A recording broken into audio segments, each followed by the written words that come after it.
क्या आपने कभी किसी ऐसे व्यक्ति को देखा है जो हर बात में चालबाजी करता है, जो हर मोड़ पर दूसरों को मूर्ख बनाकर खुद को सबसे बड़ा विजेता समझता है?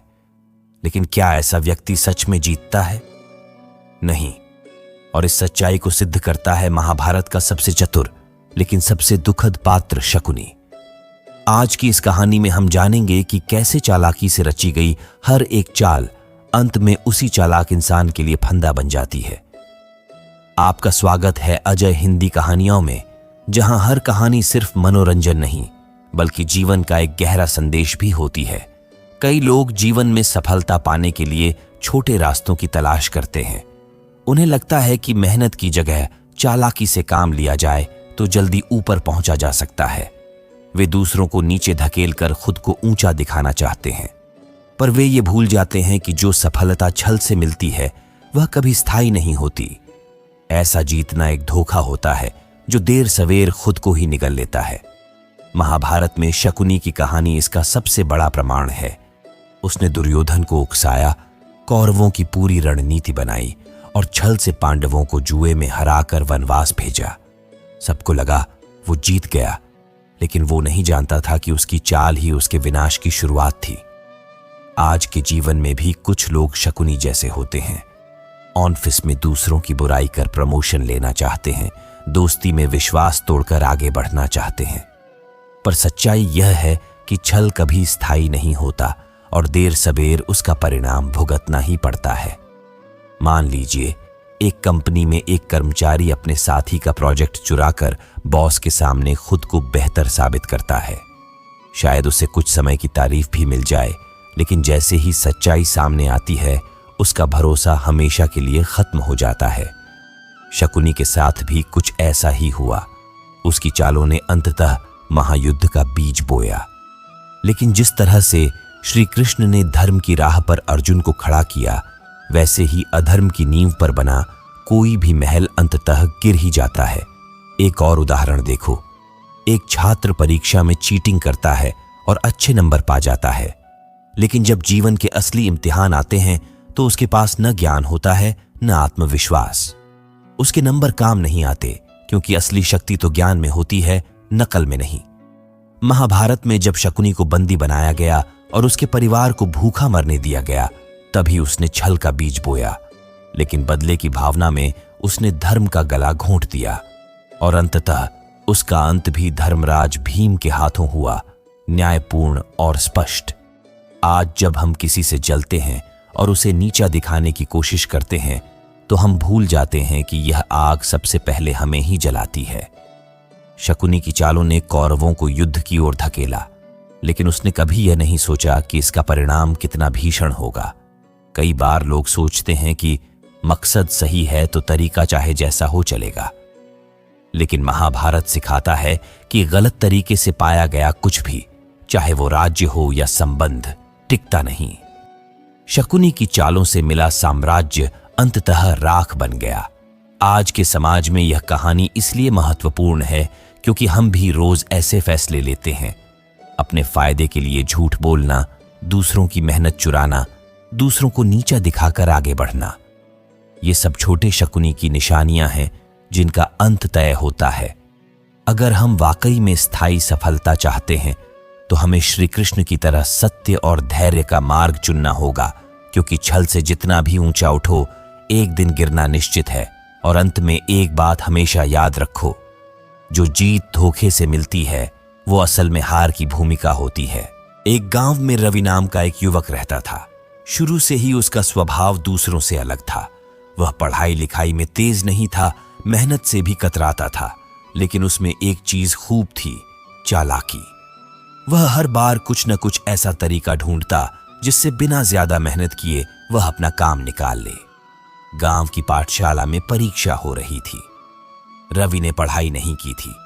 उसने अपने दोस्त सुरेश की कॉपी देखकर नकल करने की योजना बनाई। परीक्षा में उसने सब कुछ हूबहू उतार दिया और अच्छे अंक ले आया। मास्टर जी भी हैरान थे कि रवि अचानक इतना अच्छा कैसे लिखने लगा। धीरे धीरे रवि ने यही आदत बना ली। स्कूल से कॉलेज और फिर नौकरी तक उसने हर जगह किसी की पीठ पर चढ़कर आगे बढ़ने की कोशिश की।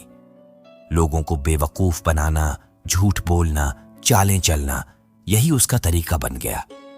एक दिन उसके ऑफिस में एक बड़ा मौका आया, एक नए प्रोजेक्ट का। जो इस प्रोजेक्ट को अच्छे से संभालेगा उसे प्रमोशन और इनाम दोनों मिलने वाले थे। रवि ने फिर वही किया, अपने साथी अजय की फाइल चुरा ली, उसकी रिपोर्ट को थोड़ा बदलकर बॉस के सामने पेश कर दी। बॉस को रिपोर्ट बहुत पसंद आई। रवि की तारीफ हुई और अजय को डांट पड़ी कि उसने देर क्यों की। अजय कुछ नहीं बोला, लेकिन अंदर से टूट गया। कुछ हफ्ते बाद उसी प्रोजेक्ट की प्रेजेंटेशन थी, पूरी कंपनी के सामने। रवि को स्टेज पर बुलाया गया और उससे सवाल पूछे गए, लेकिन रवि तो सिर्फ फाइल चुरा कर लाया था, असली काम तो उसने किया ही नहीं था।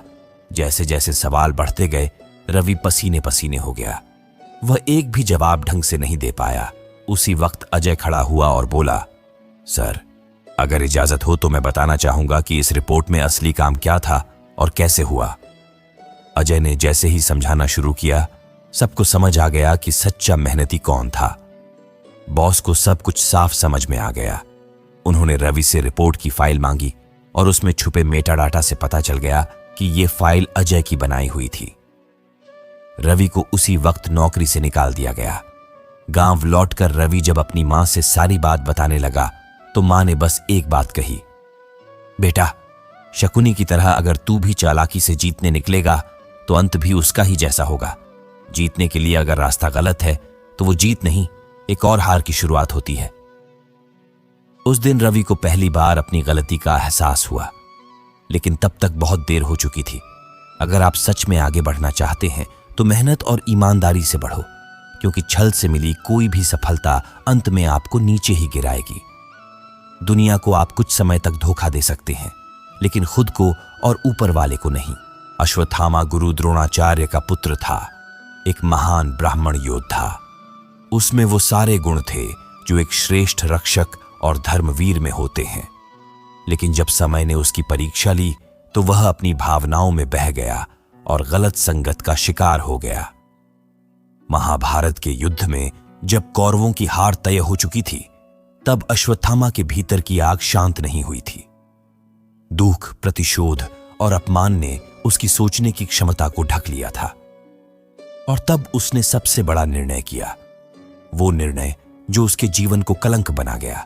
उसने दुर्योधन के कहने पर पांडवों से बदला लेने के लिए रात में शांत शिविर पर आक्रमण किया। उसने मासूम सोते हुए बालकों का वध कर दिया, पांडवों के 5 पुत्रों का, जिन्हें उपपांडव कहा जाता था। एक योद्धा होकर उसने उन बच्चों को मारा जो अस्त्र धारण नहीं किए हुए थे। सोचिए, एक अत्यंत शक्तिशाली व्यक्ति जिसने अपने गुणों से बहुत कुछ अर्जित किया था, वो सिर्फ एक गलत निर्णय और गलत संगति के कारण कैसे खुद को खत्म कर बैठा। आज भी हम में से कई लोग जीवन में बहुत योग्य होते हैं। हमारे पास हुनर होता है, मेहनत की आदत होती है, लेकिन जब हम गलत संगति में पड़ जाते हैं तो हमारी दिशा बदल जाती है। जैसे किसी बच्चे की संगति नशेड़ी साथियों से हो जाए तो चाहे वो पढ़ाई में कितना भी अच्छा हो, उसका भविष्य अंधकारमय हो जाता है। दुर्योधन, शकुनी और क्रोध से भरे वातावरण ने अश्वत्थामा को अंधा बना दिया। उसे यह समझ में ही नहीं आया कि उसका कर्म केवल पांडवों से नहीं बल्कि धर्म से भी जुड़ा था। एक और उदाहरण लो। एक युवा ऑफिस में बहुत अच्छा काम कर रहा था, लेकिन धीरे धीरे वह उन सहकर्मियों की संगति में आ गया जो हर बात में नकारात्मकता फैलाते थे, बॉस की बुराई करते थे और ऑफिस पॉलिटिक्स में लगे रहते थे। कुछ ही महीनों में उसकी ऊर्जा, उत्साह और कार्यक्षमता खत्म हो गई। यह फर्क सिर्फ योग्यता और संगति का होता है। अगर संगति सही हो तो साधारण इंसान भी महान बन सकता है, और अगर संगति गलत हो तो महान भी पतन की ओर चला जाता है। अश्वत्थामा का अपराध इतना घोर था कि जब वह ब्रह्मास्त्र छोड़ बैठा और उसे वापस लेने की विद्या नहीं जानता था, तो श्री कृष्ण ने उसके ललाट से उसका मणि छीन लिया और उसे शापित कर दिया कि वह हजारों वर्षों तक इस पृथ्वी पर भटकता रहेगा, पीढ़ा में, अकेला। अब सोचिए, एक क्षणिक गुस्सा, एक गलत सलाह और सारी की सारी शक्ति व्यर्थ हो गई। आज हम भी अगर ऐसे लोगों की बातों में आकर अपने फैसले लेते हैं जो खुद सही रास्ते पर नहीं हैं, तो नुकसान हमारा ही होगा। श्री कृष्ण का यही संदेश था, शक्ति, विद्या और क्षमता तभी तक उपयोगी हैं जब तक वे धर्म के अधीन हों। अगर वो अधर्म के हाथों में चली जाएं, तो वे विनाश का कारण बन जाती हैं। इसीलिए अगर तुम अपने जीवन में प्रगति चाहते हो तो सबसे पहले यह देखो कि तुम किन लोगों की संगति में हो। क्या वे तुम्हें ऊपर उठा रहे हैं या नीचे गिरा रहे हैं? गलत संगति एक धीमा जहर है जो न तो शुरुआत में दिखता है और न ही तुरंत असर करता है, लेकिन जब तक एहसास होता है तब तक बहुत कुछ खत्म हो चुका होता है। श्री कृष्ण कहते हैं, जब अन्याय सहना आदत बन जाए तब अपमान जीवन का हिस्सा बन जाता है। जीवन में हर किसी को यह सीखना चाहिए कि आत्मसम्मान कोई मांगने की चीज नहीं बल्कि जीने का तरीका है। जो अपने सम्मान की रक्षा खुद नहीं करता, समय उसे भीड़ में गुम कर देता है। द्रौपदी ने अंधे दरबार में खड़े होकर जब अपनी आवाज उठाई तो उसने इतिहास बदल दिया। उसने सिखाया, चुप रहना हमेशा शांति नहीं लाता, कभी कभी आवाज उठाना ही धर्म है। द्रौपदी की साड़ी खींची जा रही थी, सभा मौन थी, शक्तिशाली पुरुष मौन थे, लेकिन द्रौपदी मौन नहीं रही। उसने पहले पांडवों से पूछा, फिर वृद्धों से, फिर धर्म से, क्या यह धर्म है? जब कोई उसका उत्तर न दे सका तब उसने श्री कृष्ण को पुकारा, और जब उसने आवाज उठाई तब ईश्वर ने भी उसकी रक्षा की। यही जीवन का सत्य है।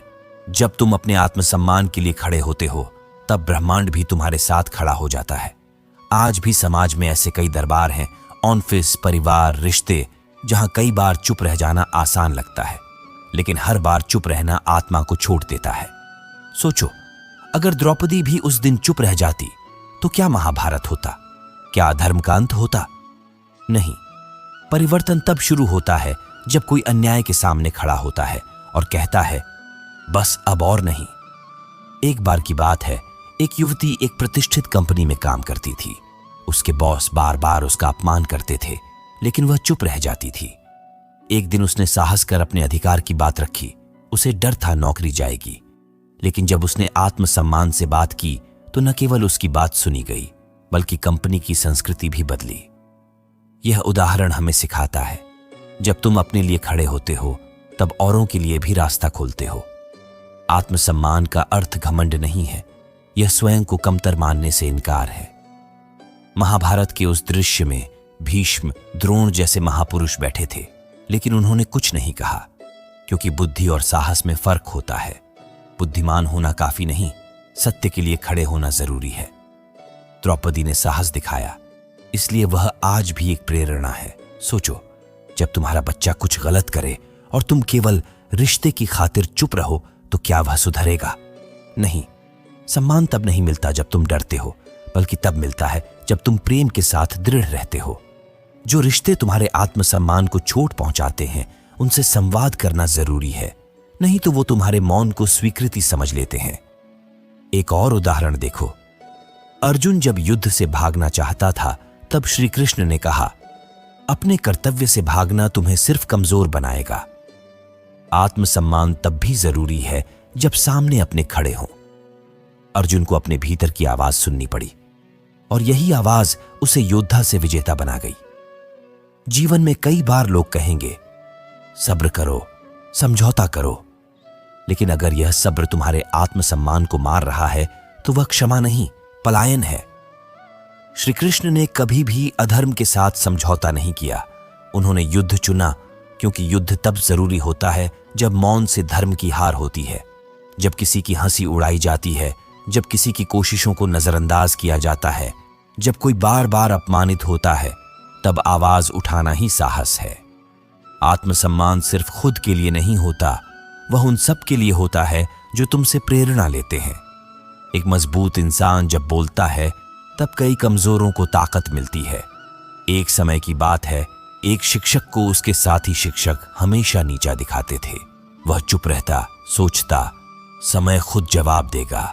लेकिन जब छात्रों ने उसी का मजाक उड़ाना शुरू किया तब उसने पूरी सभा के सामने कहा, मौन मेरा चयन था, कमजोरी नहीं।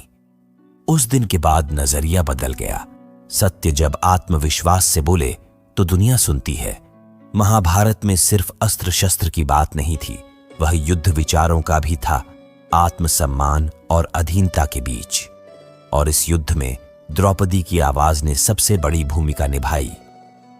अगर वो दिन न होता तो पांडवों का युद्ध धर्म के लिए नहीं, बदले के लिए होता। लेकिन द्रौपदी ने युद्ध को धर्म का कारण दिया।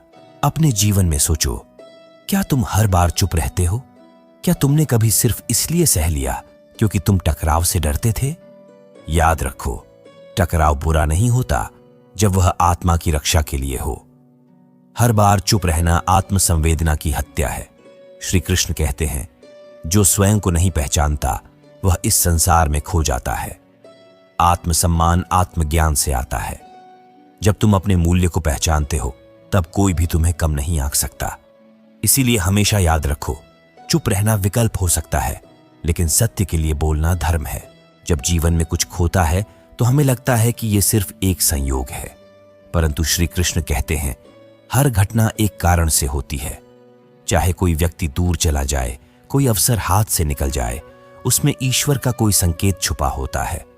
जब कोई करीबी रिश्ता अचानक टूटता है तो दिल दुखी होता है। मन बार बार पूछता है क्यों, लेकिन समय बीतने पर समझ आता है कि उस बिछड़न ने हमें अंदर से और अधिक मजबूत बनाया है। मान लीजिए एक बच्चा अपने प्रिय खिलौने को खो देता है। पहले वह रोता है, दुखी होता है, लेकिन धीरे धीरे वह दूसरा खिलौना ढूंढ लेता है और सीखता है कि हर नुकसान नया कुछ पाने की शुरुआत होती है। श्री कृष्ण ने अर्जुन को महाभारत के रणभूमि में समझाया था कि रिश्तों से मोह छोड़ो। अर्जुन अपने संबंधियों से लड़ने को लेकर विचलित था, लेकिन श्री कृष्ण ने उसे कर्म के मार्ग पर स्थिर रहने को कहा। यदि कोई व्यक्ति तुम्हारे जीवन से चला गया है तो इसका अर्थ यह नहीं कि तुम अकेले हो गए हो, बल्कि यह संकेत है कि अब तुम्हें आत्मनिर्भर बनना है और खुद पर भरोसा करना है।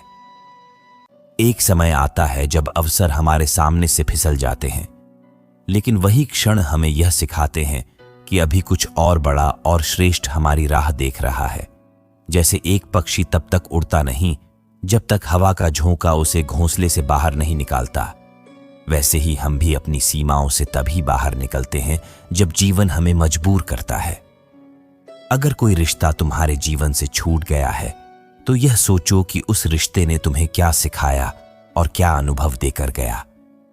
सीख लेना ही सबसे बड़ी जीत है। महाभारत में अर्जुन को अपने ही गुरु और पितामह के विरुद्ध खड़ा होना पड़ा, जो उसके लिए कठिन था, लेकिन धर्म और सत्य की राह को चुनना ही उसका सबसे बड़ा कर्तव्य था। श्री कृष्ण कहते हैं, मोह करने से सत्य छुप जाता है। इसलिए जीवन में जब कोई बदलाव आए तो उसे रोकने की कोशिश मत करो, उसे स्वीकार करो। मान लो एक विद्यार्थी परीक्षा में असफल हो गया। पहली बार उसे दुख होगा, लेकिन यही अनुभव उसे अगली बार के लिए बेहतर तैयारी की प्रेरणा देगा। जो चला गया वह हमें यह समझाने आया था कि हम कौन हैं और किस दिशा में आगे बढ़ना है। श्री कृष्ण का यह उपदेश जीवन की हर परिस्थिति में मार्गदर्शन करता है। इसलिए जब कोई व्यक्ति, अवसर या सपना हमसे दूर हो जाए तो उसे पकड़कर मत बैठो। खुद को पूछो, इस अनुभव ने मुझे क्या सिखाया? और इस उत्तर में ही तुम्हारा नया मार्ग छुपा है। श्री कृष्ण कहते हैं, जब तुम किसी को खोते हो तो केवल वह व्यक्ति नहीं जाता, बल्कि तुम्हारे भीतर एक सीख छोड़ जाता है। यह सीख तुम्हें अपने आप को और गहराई से समझने का अवसर देती है। हम अक्सर सोचते हैं कि कोई रिश्ता अगर छूट गया तो वह हमारी कमजोरी थी, लेकिन सच्चाई यह है कि हर टूटा हुआ रिश्ता हमें और अधिक परिपक्व बनाता है और हमें सिखाता है कि जीवन में आगे कैसे बढ़ना है।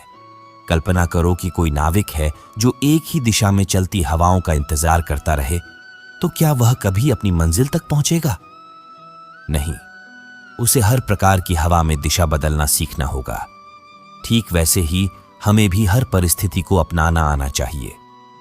महाभारत में जब अर्जुन अपने प्रियजनों को युद्ध भूमि में देखकर विचलित हुए, तब श्री कृष्ण ने उन्हें याद दिलाया कि धर्म का पालन मोह से ऊपर है।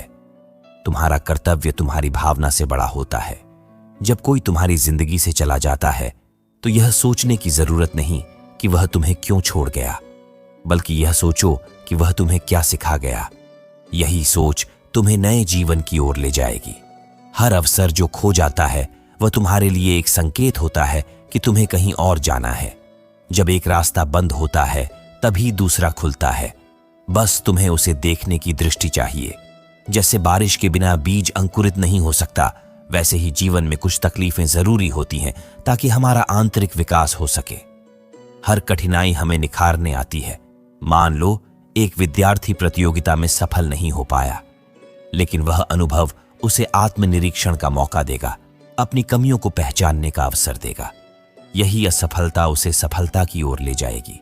श्री कृष्ण कहते हैं, समय हमेशा बदलता है, ना तो खुशी स्थायी होती है और ना ही दुख। यदि तुम अपने भीतर स्थिरता रखोगे तो कोई भी बदलाव तुम्हें विचलित नहीं कर सकता। जब कोई अपना हमें छोड़ जाता है तो वह खालीपन हमें भीतर झांकने को मजबूर करता है, और यही आत्मचिंतन हमें आत्मबोध की दिशा में अग्रसर करता है।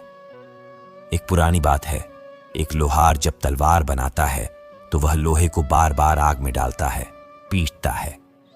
यदि लोहा यह सहन न करे तो क्या कभी वह तलवार बन पाएगा? जीवन भी हमें इसी तरह निखारता है। अगर हम हर खोई हुई चीज को एक दर्द की तरह देखें तो हम कभी आगे नहीं बढ़ पाएंगे, लेकिन यदि हम उन्हें सबक माने तो हम उन अनुभवों से खुद को सशक्त बना सकते हैं। इसलिए जब कोई दूर जाए, कोई अवसर हाथ से निकले या कोई सपना अधूरा रह जाए तो याद रखो, वह सब तुम्हें कुछ देने के लिए आया था, और जो अब है वही तुम्हारे नए सफर की शुरुआत है। महाभारत के युद्ध में अर्जुन के लिए सबसे बड़ा संकट यह था कि उसे अपने ही परिवार, अपने गुरु और अपने आदरणीय भीष्म पितामह से युद्ध करना पड़ा।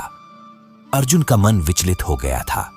उसे समझ नहीं आ रहा था कि क्या सही है और क्या गलत। वह अपने कर्तव्य और रिश्तों के बीच फंस गया था। यह स्थिति किसी के भी लिए कठिन होती, लेकिन श्री कृष्ण ने उसे जीवन का गहरा सत्य बताया।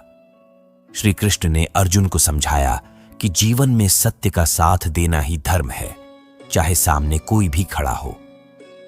अर्जुन को बताया गया कि उसका कर्म युद्ध करना है और उसे मोह को त्यागना होगा। मोह ही वह बंधन है जो इंसान को उसके उद्देश्य से भटका देता है। जब तक हम अपनों के नाम पर निर्णय लेंगे, तब तक हम स्वयं से दूर रहेंगे।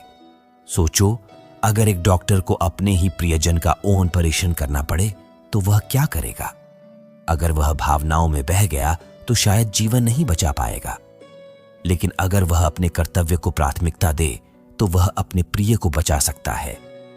इसी तरह अर्जुन को भी अपने कर्तव्य का पालन करना था, चाहे सामने कोई भी हो। कई बार हमारे जीवन में भी ऐसा होता है कि हमें अपने दिल के खिलाफ फैसले लेने पड़ते हैं। यह आवश्यक नहीं कि जो निर्णय हमें भावनात्मक रूप से सही लगे वह वास्तव में सही हो। श्री कृष्ण का उपदेश हमें यही सिखाता है कि जो सत्य है, जो धर्म है, वही मार्ग अपनाना चाहिए। जब कोई रिश्ता टूटता है या कोई प्रिय व्यक्ति जीवन से चला जाता है तो मन दुखी होता है, परंतु यह जानना आवश्यक है कि वह अनुभव भी हमें किसी न किसी रूप में परिपक्व बनाता है। जीवन हमें सिखाता है कि जो टूटता है वह हमेशा बुरा नहीं होता। कई बार बिछड़न हमें अपने आत्मबल से जोड़ती है। श्री कृष्ण कहते हैं कि जब मोह टूटता है तभी आत्मा का विस्तार होता है। जब हम भीतर से खाली होते हैं तभी उस खालीपन में नया ज्ञान, नई चेतना प्रवेश कर सकती है। इसलिए बिछड़न को दुख नहीं बल्कि एक अवसर मानो। मान लो किसी विद्यार्थी का सपना था कि वह एक खास कॉलेज में पढ़े, लेकिन किसी कारणवश वह वहां नहीं पहुंच पाया। उस समय बहुत दुख हुआ होगा, पर कुछ वर्षों बाद उसने महसूस किया कि जो जगह उसे मिली वहीं उसकी असली पहचान बनी। इसी तरह हर खोई चीज हमेशा खोना नहीं होती। जब हम पुराने दुखों को पकड़कर बैठे रहते हैं तो हम नए अवसरों को पहचान ही नहीं पाते। अतीत की परछाइयां हमारे वर्तमान पर छा जाती हैं और हम अपने भविष्य को देखने की शक्ति खो बैठते हैं। श्री कृष्ण बार बार कहते हैं कि जो बीत गया उसे जाने दो। कई लोग सोचते हैं कि अगर एक मौका चला गया तो दूसरा नहीं मिलेगा, लेकिन सत्य यह है कि जीवन सदा नए रास्ते खोलता है। एक दरवाजा बंद होता है तो दूसरा खुलता ही है। जरूरत सिर्फ यह है कि हम उस दिशा में देखें जहां उजाला है। श्री कृष्ण ने अर्जुन को यही सिखाया कि जो चला गया उसके लिए रो मत, जो तुम्हारे सामने है उसे समझो। हर दिन एक नई शुरुआत है। हमें हर दिन अपने कर्तव्य का स्मरण करना चाहिए और उसी के अनुसार कार्य करना चाहिए। सोचो कि एक किसान को जब एक फसल खराब हो जाए तो क्या वह अगली बार बोना छोड़ देता है? नहीं, वह अगली बार और अधिक सतर्कता, प्रेम और मेहनत से अपने खेत की देखभाल करता है। वही भावना जीवन में होनी चाहिए। जब तुम यह समझ जाते हो कि तुम्हारा जीवन किसी और की उपस्थिति या अनुपस्थिति पर निर्भर नहीं करता, तब तुम मुक्त हो जाते हो। उस अवस्था में तुम कर्मयोगी बनते हो। श्री कृष्ण हमें यही सिखाना चाहते हैं। कर्म करो, फल की चिंता मत करो। इस संसार में हर अनुभव एक शिक्षक है। जो चला गया वह हमें मजबूत बनाने आया था, जो साथ है वह हमें आगे बढ़ाने आया है, और जो आएगा वह हमें पूर्णता देने आएगा। इस सत्य को अपनाकर ही हम श्री कृष्ण के मार्ग पर चल सकते हैं। श्री कृष्ण कहते हैं कि जो हो चुका है उस पर शोक मत करो, और जो आने वाला है उसकी चिंता मत करो। बीता हुआ कल वापस नहीं आएगा और भविष्य अभी आया ही नहीं। हमारे पास सिर्फ वर्तमान है और यही सबसे मूल्यवान है। जब हम बीते पलों में उलझते हैं तो हम अपने आज को खो देते हैं, और जब हम भविष्य की चिंता करते हैं तो हम उस ऊर्जा को बर्बाद करते हैं जो आज की सफलता के लिए जरूरी थी। हर व्यक्ति के जीवन में ऐसा समय आता है जब वह टूट जाता है। उसे लगता है कि अब कुछ भी अच्छा नहीं होगा, लेकिन वही समय उसे उसकी असली ताकत से मिलाता है। अतीत में जो कठिनाइयां थीं, वही आज तुम्हारे आत्मबल का आधार हैं। जब हम पीछे मुड़कर देखते हैं तो समझ आता है कि मुश्किल वक्त ही हमारी सबसे बड़ी पूंजी रहा है। एक लोहे का टुकड़ा तब तक विशेष नहीं होता जब तक वह आग में तपकर हथौड़े की चोट सहकर तलवार में नहीं बदल जाता। उसी तरह हमारे जीवन की पीड़ाएं हमें मजबूत बनाती हैं। जो कठिनाई आज तुम्हें तकलीफ देती है, वही कल तुम्हारी सबसे बड़ी शक्ति बनती है। हमें यह समझना चाहिए कि संघर्ष के बिना आत्मनिर्भरता नहीं आती। मान लो कि किसी विद्यार्थी ने अपनी मनपसंद परीक्षा में असफलता पाई। उस समय वह टूटा, निराश हुआ, लेकिन उसने हार नहीं मानी। अगली बार और मेहनत की और उससे भी बड़ी सफलता प्राप्त की। अगर वह असफलता को पकड़कर बैठा रहता तो शायद आगे कभी न बढ़ पाता। यही तो है जीवन का असली सबक। महाभारत में जब पांडवों को जुए में सब कुछ हारकर वनवास जाना पड़ा, वह समय उनके लिए अपमान और कष्ट का समय था। लेकिन उसी वनवास ने उन्हें सहनशीलता और रणनीति का बोध कराया। उस अंधकार में ही उन्होंने प्रकाश की खोज की। अगर वह समय न आता तो वे इतने महान योद्धा न बन पाते। हर कठिनाई हमें गिराने नहीं आती, वह हमें निखारने आती है। यह हम पर है कि हम उसे कमजोरी बनाएं या सीढ़ी। बीता हुआ समय हमें या तो थका सकता है या प्रेरित कर सकता है। श्री कृष्ण कहते हैं कि अतीत से सीखो पर उसमें मत उलझो। जीवन एक बहती नदी की तरह है, जो बह गया उसे रोकना संभव नहीं। सोचो, एक कलाकार एक मूर्ति गढ़ रहा है। अगर वह पुरानी टूटी मूर्ति को जोड़ने में ही समय बिताए तो वह कभी नया सौंदर्य नहीं रच पाएगा। लेकिन अगर वह अपने अनुभवों को लेकर कुछ नया गढ़े तो वह और भी सुंदर रचना कर सकता है। यही भाव जीवन में होना चाहिए। बचपन की मासूमियत, जवानी के सपने या बीते रिश्तों की यादें, ये सब खूबसूरत होते हैं, लेकिन अगर हम सिर्फ उन्हीं में खोए रहें तो वर्तमान की जिम्मेदारियां अधूरी रह जाएंगी। श्री कृष्ण हमें वर्तमान को गले लगाना सिखाते हैं, क्योंकि यही वह क्षण है जो तुम्हारे भविष्य को गढ़ता है। मान लो कि कोई किसान पिछली बार फसल खराब होने से दुखी है। अगर वह बार बार उसी दुख को सोचता रहेगा तो वह नया बीज बोने का हौसला ही नहीं जुटा पाएगा। लेकिन अगर वह बीते नुकसान से सीख ले और फिर से कोशिश करे तो अगली फसल में सफलता निश्चित है। जीवन भी यही कहता है, फिर से प्रयास करो। जीवन की धारा समय की तरह बहती रहती है। अगर तुम किनारे बैठकर सिर्फ बीते पानी को याद करते रहोगे तो नए बहाव का आनंद नहीं ले पाओगे। जो बीत गया वह अनुभव है और जो सामने है वह संभावना। इसीलिए हर दिन को अवसर मानकर जियो और उसे सर्वोत्तम बनाओ। सोचो, अगर तुम एक कमरे में बंद हो और चारों ओर पुरानी चीजों से घिरे हो तो क्या तुम खुलकर सांस ले पाओगे? नहीं, क्योंकि वह कमरा तुम्हें जकड़ लेगा। लेकिन अगर तुम दरवाजा खोलो, बाहर निकलो, तो तुम्हें खुले आसमान की आजादी मिलेगी। इसी तरह पुराने दुखों को छोड़कर बाहर निकलो। हमें अपनी यादों की कद्र करनी चाहिए, लेकिन उनमें डूबना नहीं चाहिए। यादें हमारा हिस्सा हैं, पर वे हमारा आज नहीं हैं। श्री कृष्ण कहते हैं, जो कल था वह सिखाने के लिए था, लेकिन जो आज है वह करने का अवसर है, और जो कल आएगा वह तुम्हारे कर्मों का परिणाम होगा। हर बीता हुआ दिन एक अध्याय है, और हर नया दिन एक कोरा पन्ना। तुम क्या लिखोगे ये तुम्हारे हाथ में है। अगर तुम पिछली गलतियों को पकड़कर बैठे रहोगे तो अगली कहानी अधूरी रह जाएगी। श्री कृष्ण कहते हैं, बीते को स्वीकार करो और आने वाले को सुंदर बनाओ। श्री कृष्ण कहते हैं, जीवन में अगर कोई सपना अधूरा रह जाए, कोई रिश्ता टूट जाए या कोई अवसर छिन जाए, तो यह मत सोचो कि सब खत्म हो गया, बल्कि यह समझो कि यह सब तुम्हें कुछ सिखाने आया था। हर बिछड़न, हर असफलता एक नया रास्ता खोलती है। जब तुम इस नजरिए से देखना शुरू करते हो तो हर दुख एक सीख बन जाता है। यही आत्मज्ञान का आरंभ है। कई बार हम सोचते हैं कि जो चला गया वह सबसे जरूरी था और उसके बिना हम अधूरे हैं, लेकिन श्री कृष्ण समझाते हैं, जो तुम्हारे लिए बना है वह तुम्हारे पास खुद आएगा, और जो चला गया वह केवल तुम्हारे मार्ग का एक पड़ाव था, मंजिल नहीं। इसीलिए आगे बढ़ो। अपने कदम रोकना जीवन का अपमान है। मान लो कि किसी छात्र ने अपने मनचाहे कॉलेज में प्रवेश नहीं पाया। पहले वह टूटा, लेकिन फिर उसने दूसरा विकल्प चुना और वहां और भी बेहतर प्रदर्शन किया।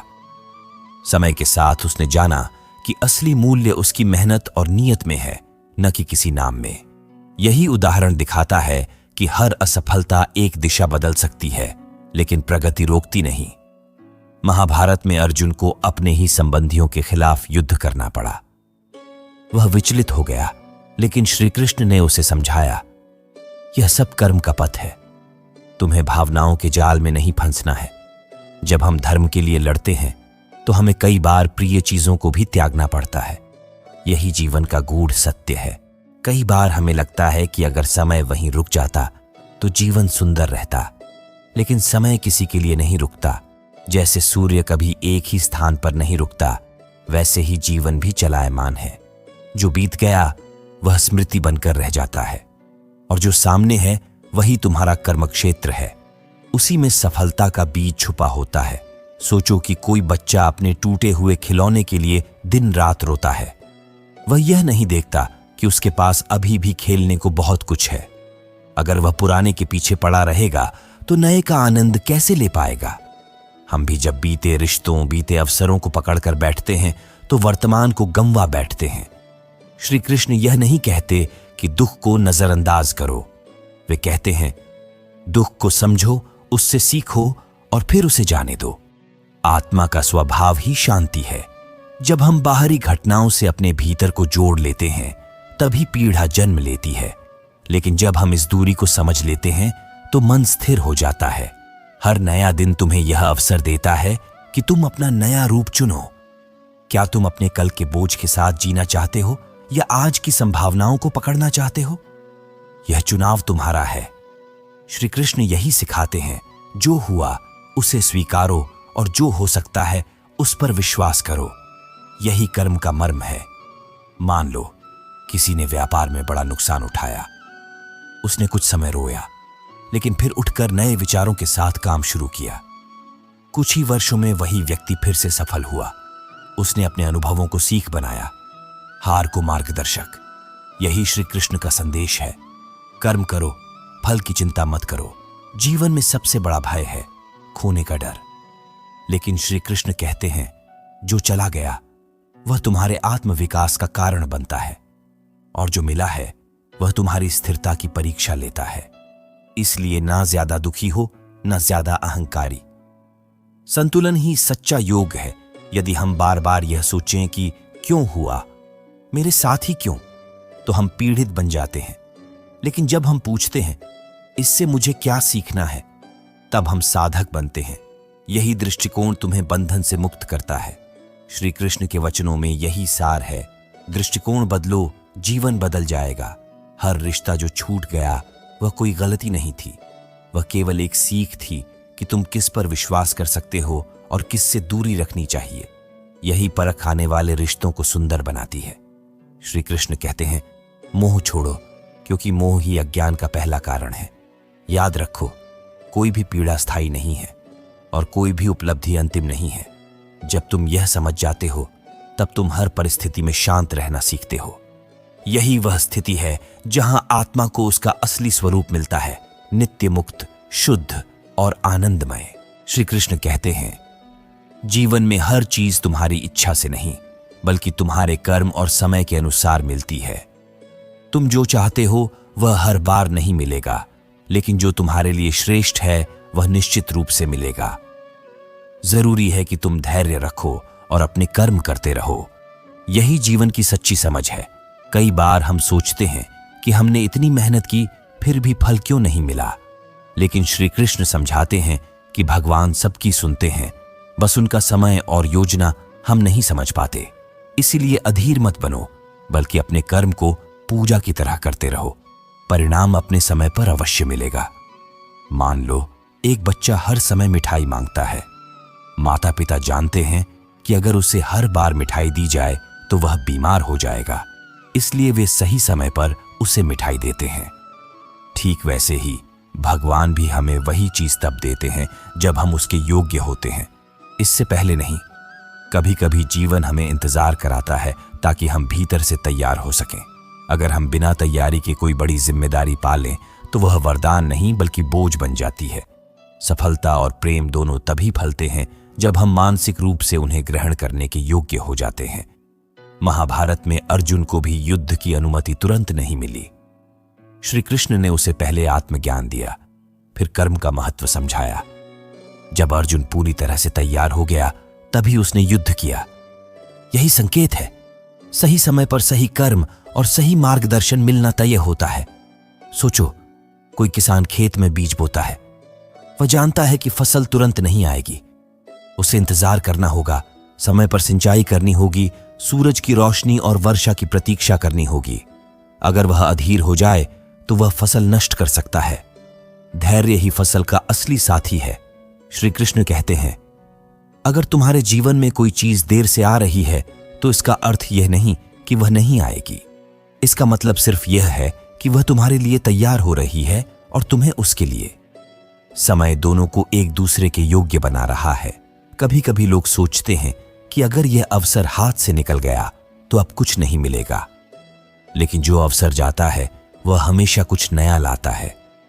अगर एक दरवाजा बंद होता है तो दूसरा खोलने के लिए तैयार होता है। हमें बस उसकी दिशा में देखना होता है।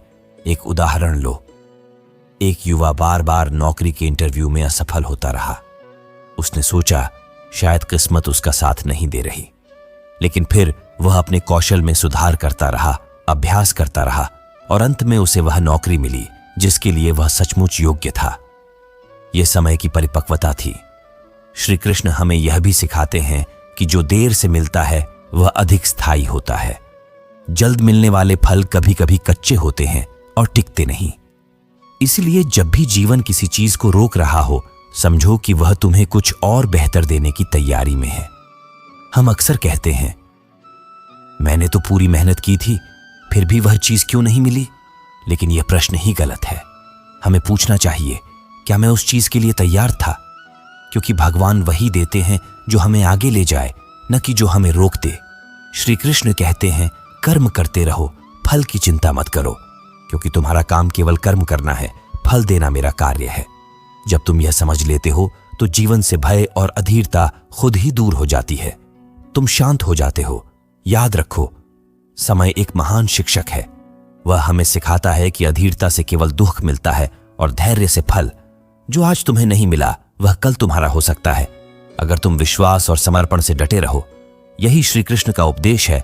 विश्वास रखो, समय पर सब प्राप्त होगा।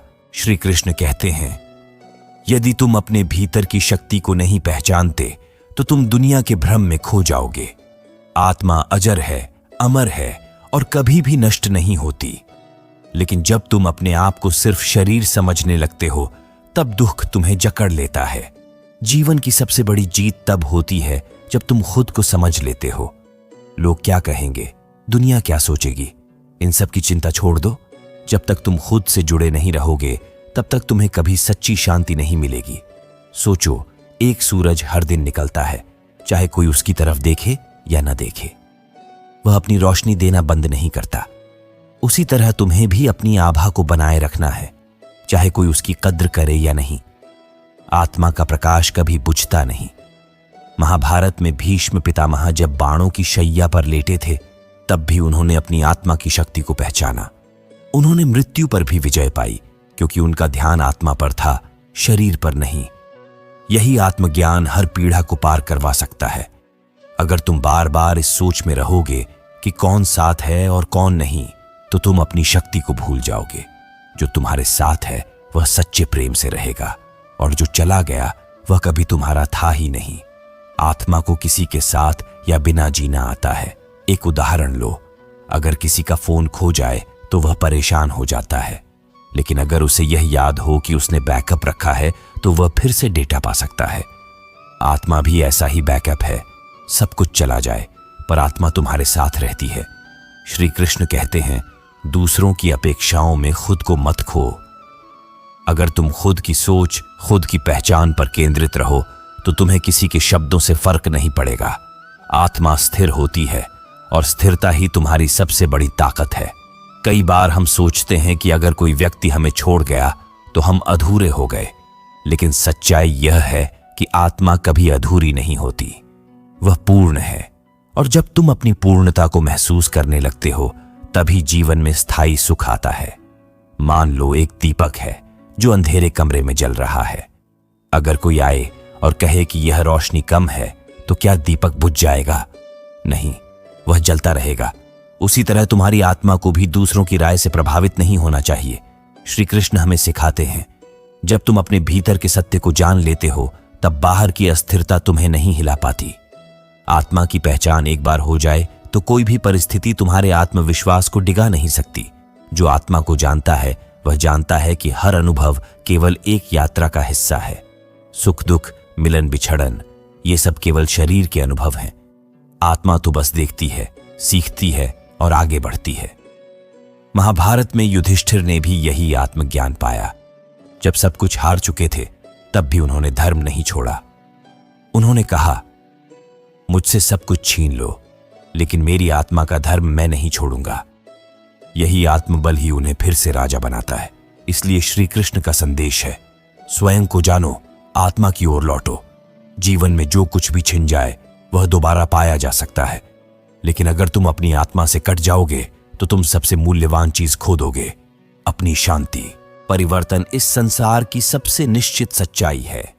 जैसे दिन के बाद रात आती है और फिर सुबह होती है, वैसे ही जीवन में भी सुख दुख, लाभ हानि, मिलना बिछड़ना चलता रहता है। हर बदलाव हमें किसी नई दिशा की ओर ले जाता है, बस जरूरत है उस दिशा को समझने की। जो लोग इस परिवर्तन को स्वीकार करते हैं वे ही जीवन में आगे बढ़ते हैं। जो समय के साथ नहीं चलते वे अपने दुखों में ही उलझे रह जाते हैं। मान लो किसी को उसकी पसंद की नौकरी मिलती है, लेकिन कुछ साल बाद वह नौकरी चली जाती है। पहले तो लगता है कि सब कुछ खत्म हो गया, पर कुछ समय बाद वह महसूस करता है कि अब वह उस पुराने काम से कहीं बेहतर जगह पर पहुंच गया है। यही बदलाव की सुंदरता है जो हमें बेहतर की ओर ले जाती है। कई बार हम किसी प्रियजन को खो देते हैं और हमें लगता है कि अब जीवन अधूरा हो गया, लेकिन समय के साथ हमें ऐसे नए लोग मिलते हैं जो हमारे जीवन को फिर से अर्थपूर्ण बना देते हैं। इसका अर्थ ये नहीं कि पुराने रिश्ते गलत थे, बल्कि उनका समय पूरा हो चुका था और अब कुछ नया आना था। अगर कोई बीज मिट्टी में पड़ा रहे और सोचे कि बाहर आने में दर्द होगा, तो क्या वह कभी पेड़ बन पाएगा? नहीं। लेकिन जो बीज अपने अंदर की ताकत से मिट्टी को चीर कर बाहर आता है, वही एक दिन छांव देने वाला वृक्ष बनता है। जीवन के हर बदलाव में यही संघर्ष छुपा होता है। परिवर्तन कभी कभी डरावना लगता है, क्योंकि यह हमें हमारे आरामदायक स्थान से निकालता है। लेकिन सोचो, अगर समुद्र की लहरें स्थिर हो जाएं, तो क्या उसकी सुंदरता बची रहेगी? नहीं, उसका प्रवाह ही उसे जीवंत बनाता है। ठीक वैसे ही हमारा जीवन भी बदलते रहना चाहिए। कई बार हम किसी एक अवसर के पीछे इतने अटके रहते हैं कि नए अवसर दिखते ही नहीं। मान लो किसी परीक्षा में असफलता मिली, तो क्या जीवन खत्म हो गया? नहीं, बल्कि यह एक अवसर है नई तैयारी के साथ और मजबूत होकर लौटने का। कभी सोचो कि पेड़ से जब पत्ते गिरते हैं तो तो वह पेड़ क्या टूट जाता है? नहीं, वह तो नई कोपलों को जन्म देता है। ऐसे ही जब हमारे जीवन में कुछ छूटता है तो उसका मतलब होता है कि कुछ नया आने वाला है। बस धैर्य और विश्वास की जरूरत होती है। परिवर्तन को अपनाने का अर्थ है स्वयं को नया रूप देना। अगर हम पुराने विचारों से चिपके रहेंगे तो नए अनुभवों का स्वागत नहीं कर पाएंगे। जैसे बहता हुआ जल हमेशा ताजा रहता है, वैसे ही हमें भी अपने विचारों और दृष्टिकोणों को समय के साथ बहने देना चाहिए। महाभारत में भी जब पांडवों को वनवास मिला तब यह बदलाव उनके लिए कठिन था, लेकिन वही समय उनके चरित्र और निर्णय को परिपक्व बनाता है। वनवास ने ही उन्हें एक सच्चा योद्धा और नेता बनने की नींव दी। कभी कभी हमें लगता है कि जो गया वह सबसे कीमती था, लेकिन क्या हमने यह सोचा कि जब हम छोटे थे तब भी हम बहुत कुछ पीछे छोड़ते आए हैं? स्कूल, पुराने दोस्त, पुराना घर। फिर भी आज हम और बेहतर स्थिति में हैं। जीवन हमें आगे बढ़ने के लिए पुराने से अलग करता है। अगर तुम परिवर्तन से डरकर पीछे हटते हो तो जीवन के असली रंगों को कभी नहीं देख पाओगे। हर बदलाव के साथ कुछ न कुछ नया सीखने को मिलता है। बदलाव तुम्हें तोड़ने नहीं बल्कि निखारने आता है। जीवन एक यात्रा है और हर पड़ाव एक अनुभव है। अगर एक स्टेशन पर गाड़ी रुक जाए और आगे ना बढ़े तो मंजिल पर कैसे पहुंचोगे? इसलिए बदलाव को एक नए स्टेशन की तरह देखो जहां से नया सफर शुरू होता है। श्री कृष्ण का यही उपदेश है कि परिवर्तन से भागो मत। वह तुम्हें तोड़ने नहीं, गढ़ने आता है। जो गया वह लौटकर आए या ना आए, लेकिन उसका स्थान लेने के लिए कुछ बेहतर जरूर तैयार है। बस तुम खुले दिल से उस बदलाव को अपनाओ। कभी कभी जीवन में ऐसे मोड़ आते हैं जब हमें अपने आसपास के लोगों की असलियत समझ में आने लगती है। जब सब कुछ अच्छा चलता है तो सब अपने लगते हैं, लेकिन जैसे ही बुरा वक्त आता है लोग बदलने लगते हैं। यही समय होता है जब हम असली और नकली रिश्तों की पहचान करते हैं। कठिनाई हमें रिश्तों को परखने का नजरिया देती है। महाभारत का उदाहरण लो।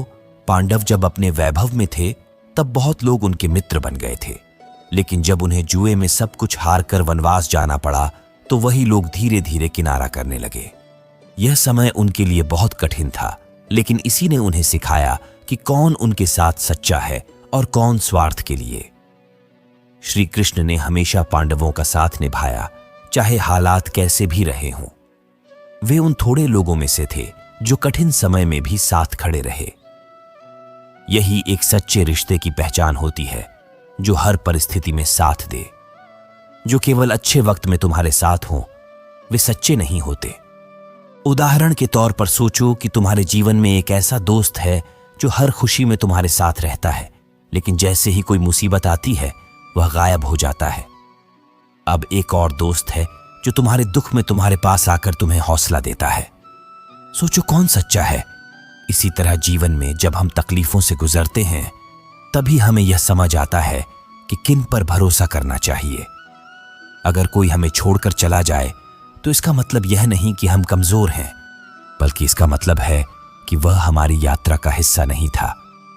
हर व्यक्ति अपने जीवन में धोखे का अनुभव करता है, लेकिन धोखा खाना कोई कमजोरी नहीं है, बल्कि इससे सीखना ही समझदारी है।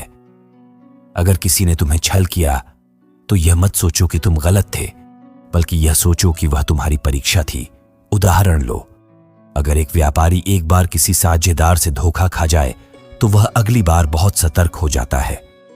यही अनुभव उसे भविष्य में सफलता दिलाता है। अगर वह डर कर सब कुछ छोड़ दे तो वह आगे कभी नहीं बढ़ पाएगा। जब कोई तुम्हें छोड़ता है तो तुम अकेले नहीं होते, बल्कि तुम्हारे पास खुद को समझने और मजबूत बनाने का अवसर आता है। जो लोग सच्चे होते हैं वे तुम्हारे जीवन से कभी बिना वजह नहीं जाते, और जो चले जाते हैं वे खुद के कारण जाते हैं। हम अक्सर पुराने रिश्तों को लेकर दुखी होते रहते हैं, लेकिन सच्चाई यह है कि कुछ रिश्ते हमें आगे बढ़ने से रोकते हैं। जब वे खत्म होते हैं तो हमें नई राह दिखती है। तब हमें लगता है कि हाँ, ये ठीक ही हुआ। एक बच्चा जब स्कूल बदलता है तो उसे शुरू में बहुत दुख होता है। पुराने दोस्त छूटते हैं, लेकिन कुछ समय बाद वह नए दोस्तों से घुल मिल जाता है और नए अनुभव पाता है। यही परिवर्तन जीवन में भी जरूरी है। सच्चाई यह है कि हम सभी को जीवन में सीखने के लिए कुछ न कुछ खोना पड़ता है। अगर हम सब कुछ पकड़ कर बैठे रहेंगे तो हमारे हाथ खाली रहेंगे। कभी कभी हमें कुछ छोड़ना पड़ता है ताकि हम कुछ नया पकड़ सकें। अगर कोई तुम्हारी भावनाओं की कद्र नहीं करता तो उस रिश्ते को ढोने की कोई जरूरत नहीं। खुद की शांति सबसे जरूरी होती है। जब हम खुद को महत्व देते हैं तभी सही लोग हमारी ओर खींचते हैं। और अंत में याद रखो, जो गया वह एक अध्याय था, पूरी किताब नहीं। तुम्हारी किताब के अगले पन्ने अभी कोरे हैं और उन्हें तुम्हें ही भरना है। बीते हुए कल की परछाइयां छोड़ो और आने वाले उजाले का स्वागत करो। कभी कभी जीवन में कठिन समय आता है और तब हमें समझ में आता है कि हमारे अपने कौन हैं और कौन सिर्फ हमारे साथ इसलिए थे क्योंकि हम मजबूत थे। जब सब कुछ ठीक चलता है तो हमारे आसपास बहुत से लोग होते हैं, लेकिन जैसे ही हालात बदलते हैं कई चेहरे बदल जाते हैं। महाभारत की कथा में भी यही सच्चाई दिखती है। जब पांडवों को छल से जुए में हराकर वनवास भेजा गया तो पहले जो मित्र और रिश्तेदार उनके साथ थे वे धीरे धीरे दूर होने लगे।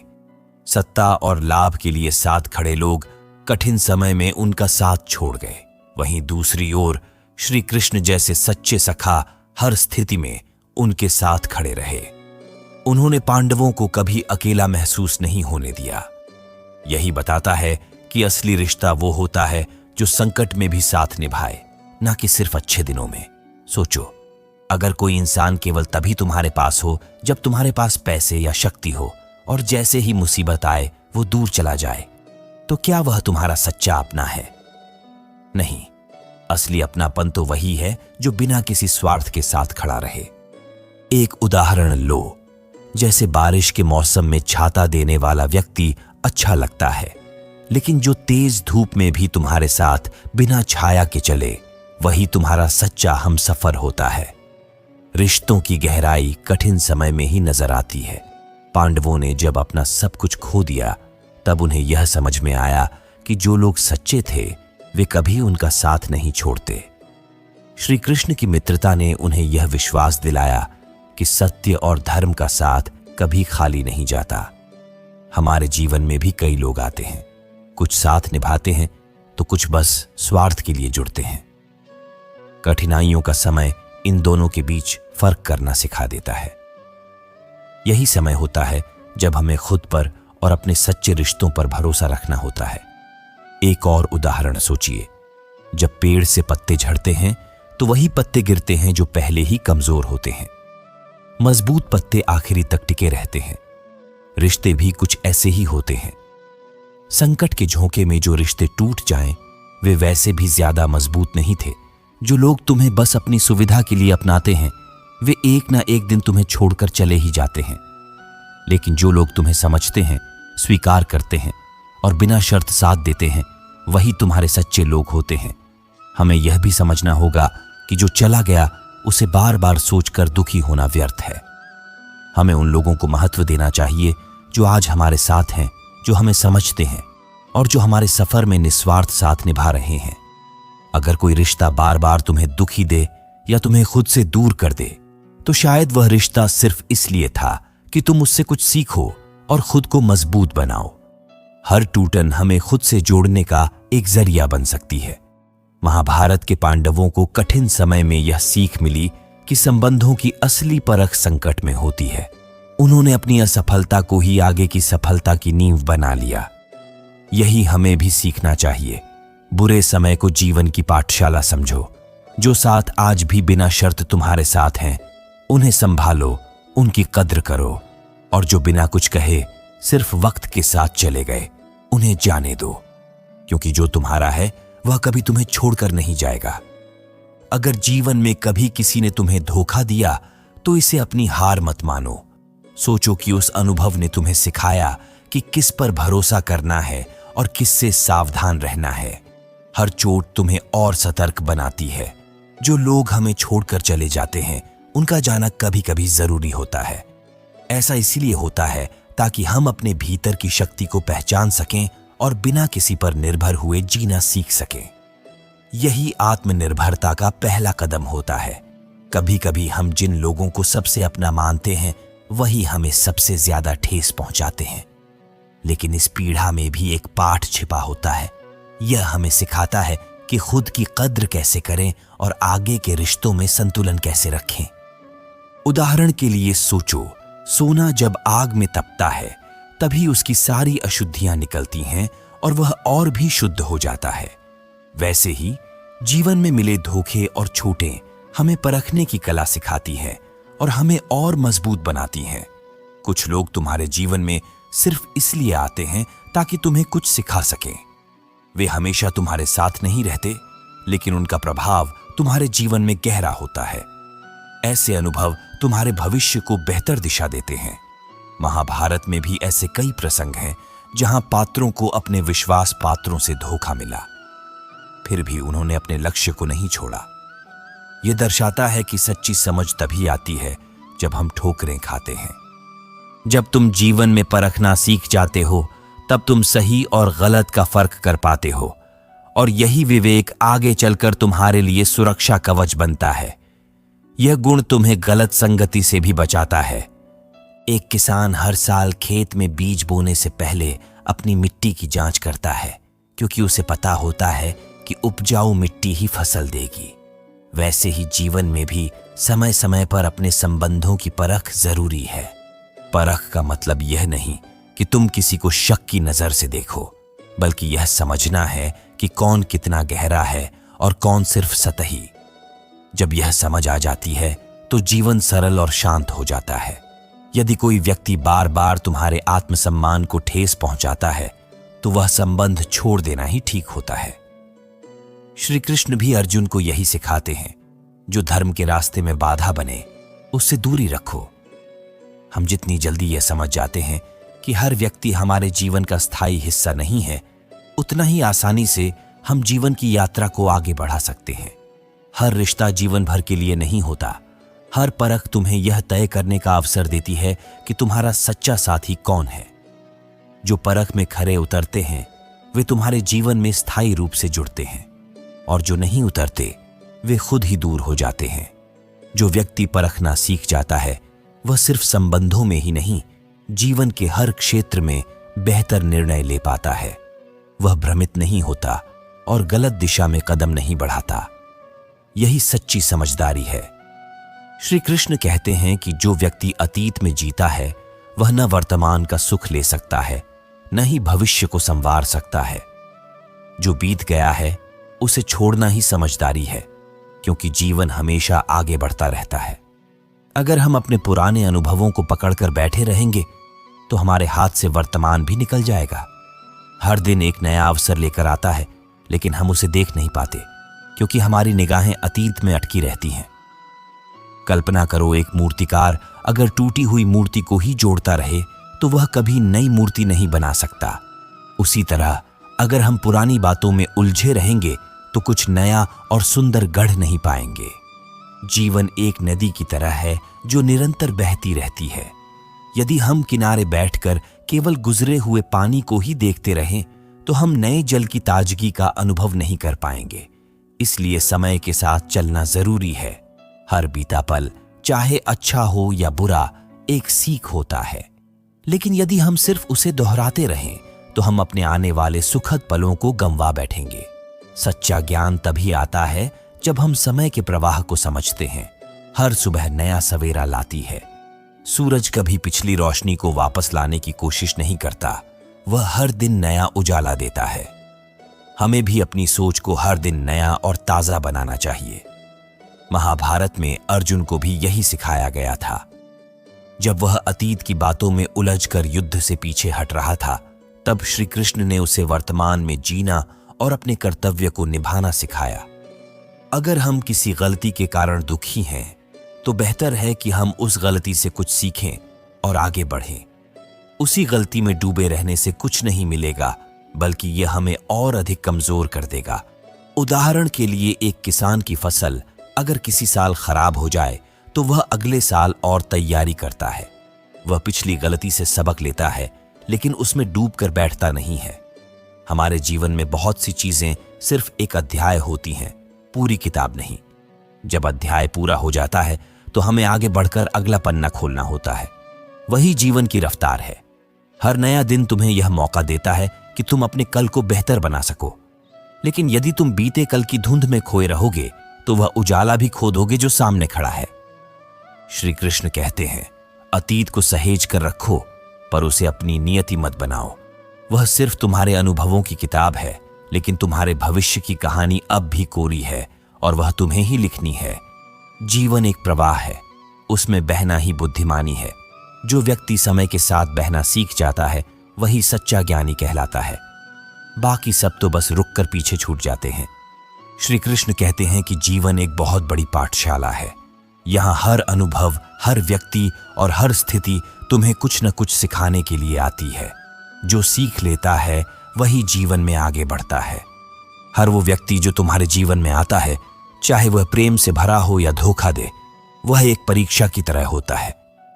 वो तुम्हारे धैर्य, समझ और आत्मबोध को परखने आता है। मान लो किसी को बहुत अच्छा दोस्त मिला, पर वक्त के साथ वही दोस्त धोखा दे गया। यह अनुभव तकलीफ देह जरूर होता है, लेकिन यह तुम्हें सिखाता है कि किन लोगों पर भरोसा करना चाहिए और किन से दूरी बना लेनी चाहिए। जीवन के अनुभव अच्छे हों या बुरे, वे हमें परिपक्व बनाते हैं। जब हमें कोई धोखा देता है या हमें छोड़कर चला जाता है, तब हमें यह समझ आता है कि हर चमकने वाली चीज सोना नहीं होती। यह ठीक वैसा ही है जैसे एक किसान खेत में बीज बोता है। वह समय समय पर देखता है कि कौन सा पौधा ठीक बढ़ रहा है और कौन सूख रहा है। वह मिट्टी की गुणवत्ता को परखता है ताकि फसल अच्छी हो। ठीक उसी तरह हमें भी यह सीखना होता है कि हमारे जीवन में कौन लोग हैं जो सच्चे हैं और कौन केवल अपने स्वार्थ के लिए हमारे साथ हैं। समय ही सबसे बड़ा परीक्षक होता है। महाभारत में पांडवों को वनवास मिला, तब उन्होंने अपने चारों ओर के लोगों को परखा। उन्हें पता चला कि जो केवल सत्ता और लाभ के लिए उनके साथ थे, वे सब छूट गए, लेकिन श्री कृष्ण हमेशा उनके साथ खड़े रहे। जब सब कुछ अच्छा चलता है तो चारों ओर लोग रहते हैं, लेकिन जैसे ही बुरा समय आता है तब असली और नकली रिश्तों की पहचान होती है। यही समय हमें सच्चे मित्र और साथी दिखाता है। उदाहरण के लिए, जब किसी के पास पैसे होते हैं तो बहुत लोग उसके आसपास रहते हैं, पर जैसे ही मुश्किलें आती हैं, बहुत से लोग धीरे धीरे गायब हो जाते हैं। यही अनुभव तुम्हें परखना सिखाता है। अगर किसी ने तुम्हें धोखा दिया है तो इसका मतलब यह नहीं कि तुम कमजोर हो। इसका मतलब यह है कि अब तुम पहले से ज्यादा समझदार बन गए हो और अगली बार बेहतर चुनाव करोगे। कभी अगर कोई व्यक्ति तुम्हें छोड़ दे तो उसे अपनी कमजोरी मत मानो। सोचो कि शायद वह व्यक्ति सिर्फ तुम्हारी जिंदगी में एक सबक सिखाने आया था और अब उसका काम पूरा हो गया। सोना भी आग में तपता है, तभी वह शुद्ध और मूल्यवान बनता है। वैसे ही जब हम कठिन अनुभवों से गुजरते हैं तो हमारी आत्मा और सोच अधिक परिपक्व और मजबूत हो जाती है। श्री कृष्ण कहते हैं, जो व्यक्ति परखना सीख जाता है वह कभी गलत संगति में नहीं पड़ता। वह अपने जीवन में सही रिश्तों और सही रास्तों को पहचानना जान जाता है, और यही असली योग्यता है। श्री कृष्ण कहते हैं कि जो व्यक्ति अतीत में जीता है वह न वर्तमान का आनंद ले सकता है और न ही भविष्य को संवार सकता है। अतीत को पकड़कर बैठना केवल दुख को आमंत्रण देना है। हर व्यक्ति के जीवन में कोई न कोई टूटा रिश्ता, अधूरा सपना या कोई गलती होती है, लेकिन अगर हम बार बार वही बातें सोचते रहेंगे तो नए अवसर को पहचान नहीं पाएंगे। मान लो कोई मूर्तिकार टूटी हुई मूर्ति के टुकड़ों को जोड़ने में ही लगा रहे और नई मूर्ति पर काम न करे, तो क्या वह कुछ नया बना पाएगा? नहीं, वह सिर्फ अपने समय और प्रतिभा को बर्बाद करेगा। हम सभी के जीवन में कुछ यादें होती हैं जो सुखद होती हैं और कुछ जो दुखद होती हैं, लेकिन हमें यह समझना होगा कि यादें अनुभव हैं, जीवन नहीं। यदि हम अपने बचपन की मासूमियत में ही खोए रहें और आज की जिम्मेदारियों से भागते रहें, तो हम ना तो मानसिक रूप से परिपक्व होंगे और ना ही अपने भविष्य को सुधार पाएंगे। कल्पना करो एक किसान की जिसकी पिछली फसल खराब हो गई। अगर वह हर दिन खेत में जाकर रोए कि पहले फसल कैसी थी और नया बीज न डाले, तो क्या उसे अगली बार फसल मिलेगी?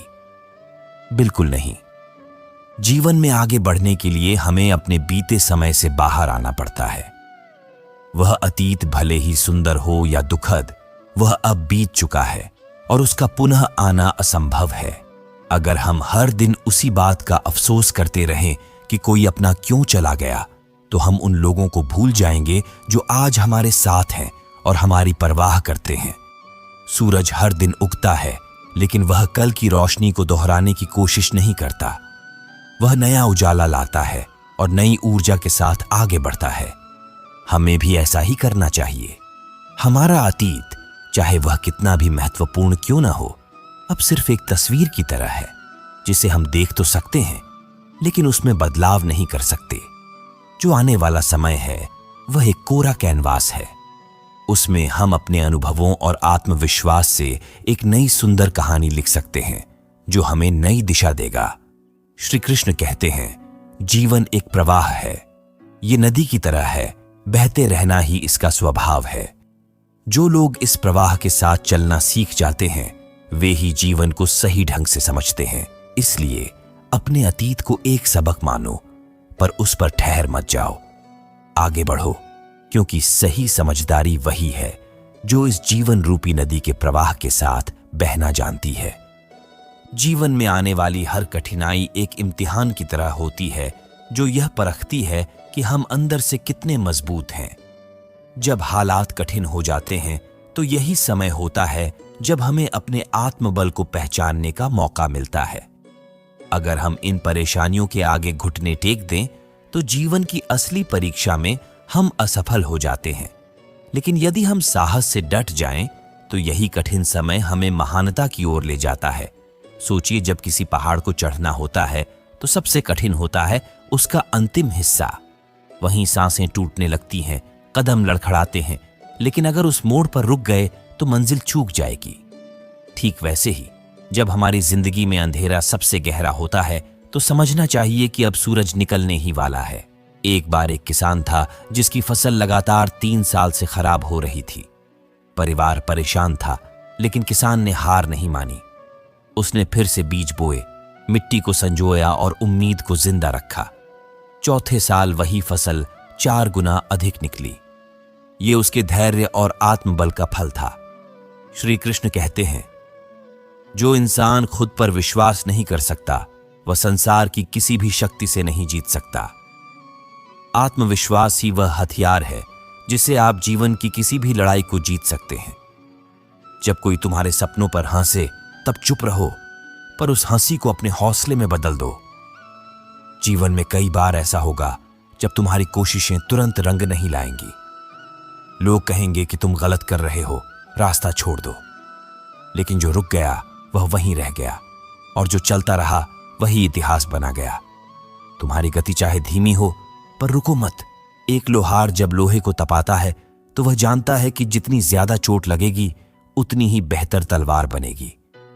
उस आग और चोट से कोई शिकायत नहीं होती, क्योंकि परिणाम में वह एक मजबूत अस्त्र बनता है। हमें भी अपनी तकलीफों से इसी तरह सीखना चाहिए। कभी कभी लगता है कि अब सब कुछ खत्म हो गया है, लेकिन वही क्षण हमारी असली शुरुआत होती है। जैसे नदी को जब रोकने की कोशिश की जाती है, वह रास्ता बदल लेती है, लेकिन बहना नहीं छोड़ती। जीवन भी वैसा ही है। अगर कोई रास्ता बंद हो जाए तो दूसरा बनाओ, लेकिन बढ़ना मत छोड़ो। यदि तुम चाहते हो कि लोग तुम्हारी इज्जत करें, तो पहले खुद को सम्मान देना सीखो।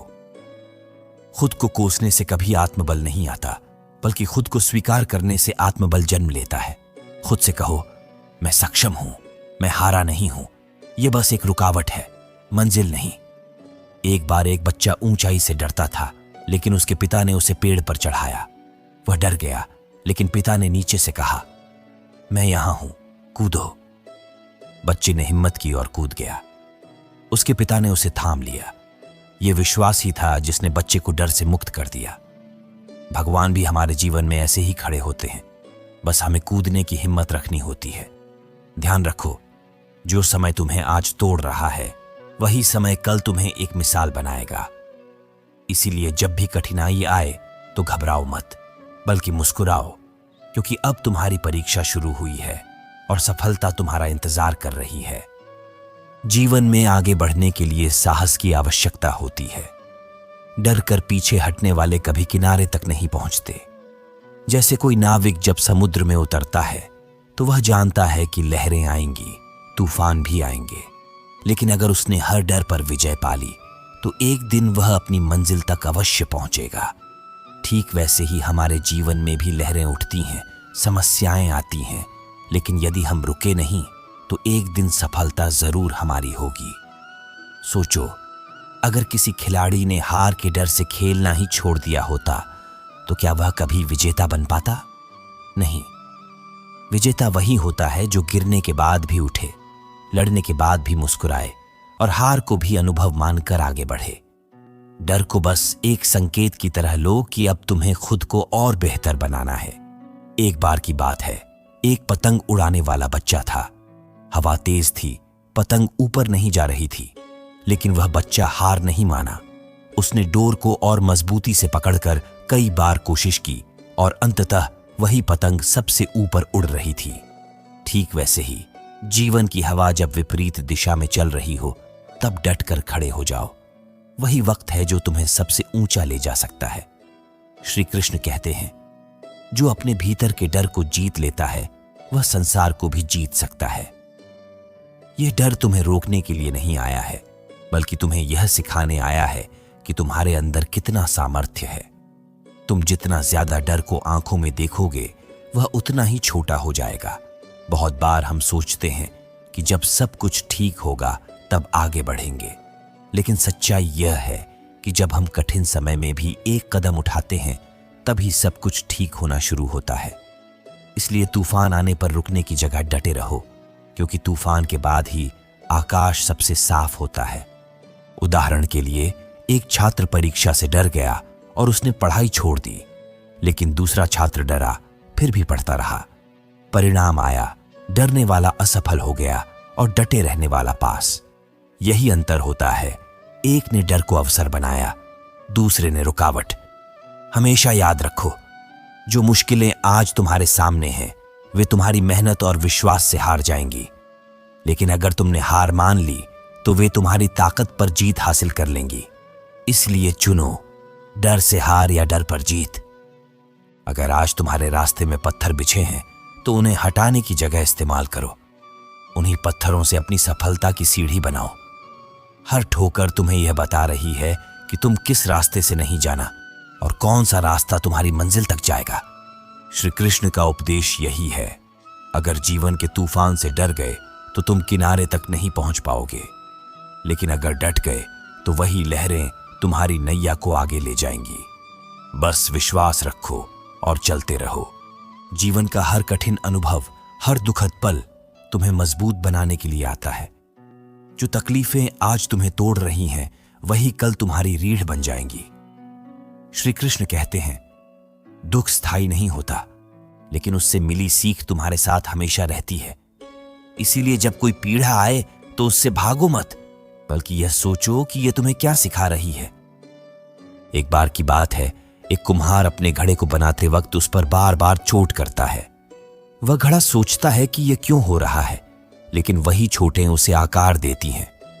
ठीक वैसे ही जब जीवन तुम्हें चोट देता है तो वह तुम्हें किसी रूप में गढ़ रहा होता है, एक सुंदर सशक्त इंसान के रूप में। सोचो, जब एक बीज धरती में दबाया जाता है तब वह अंधेरे में होता है, लेकिन वह बीज उस अंधेरे को सहता है, पानी और समय पाता है और फिर एक दिन एक विशाल पेड़ बनकर खड़ा होता है।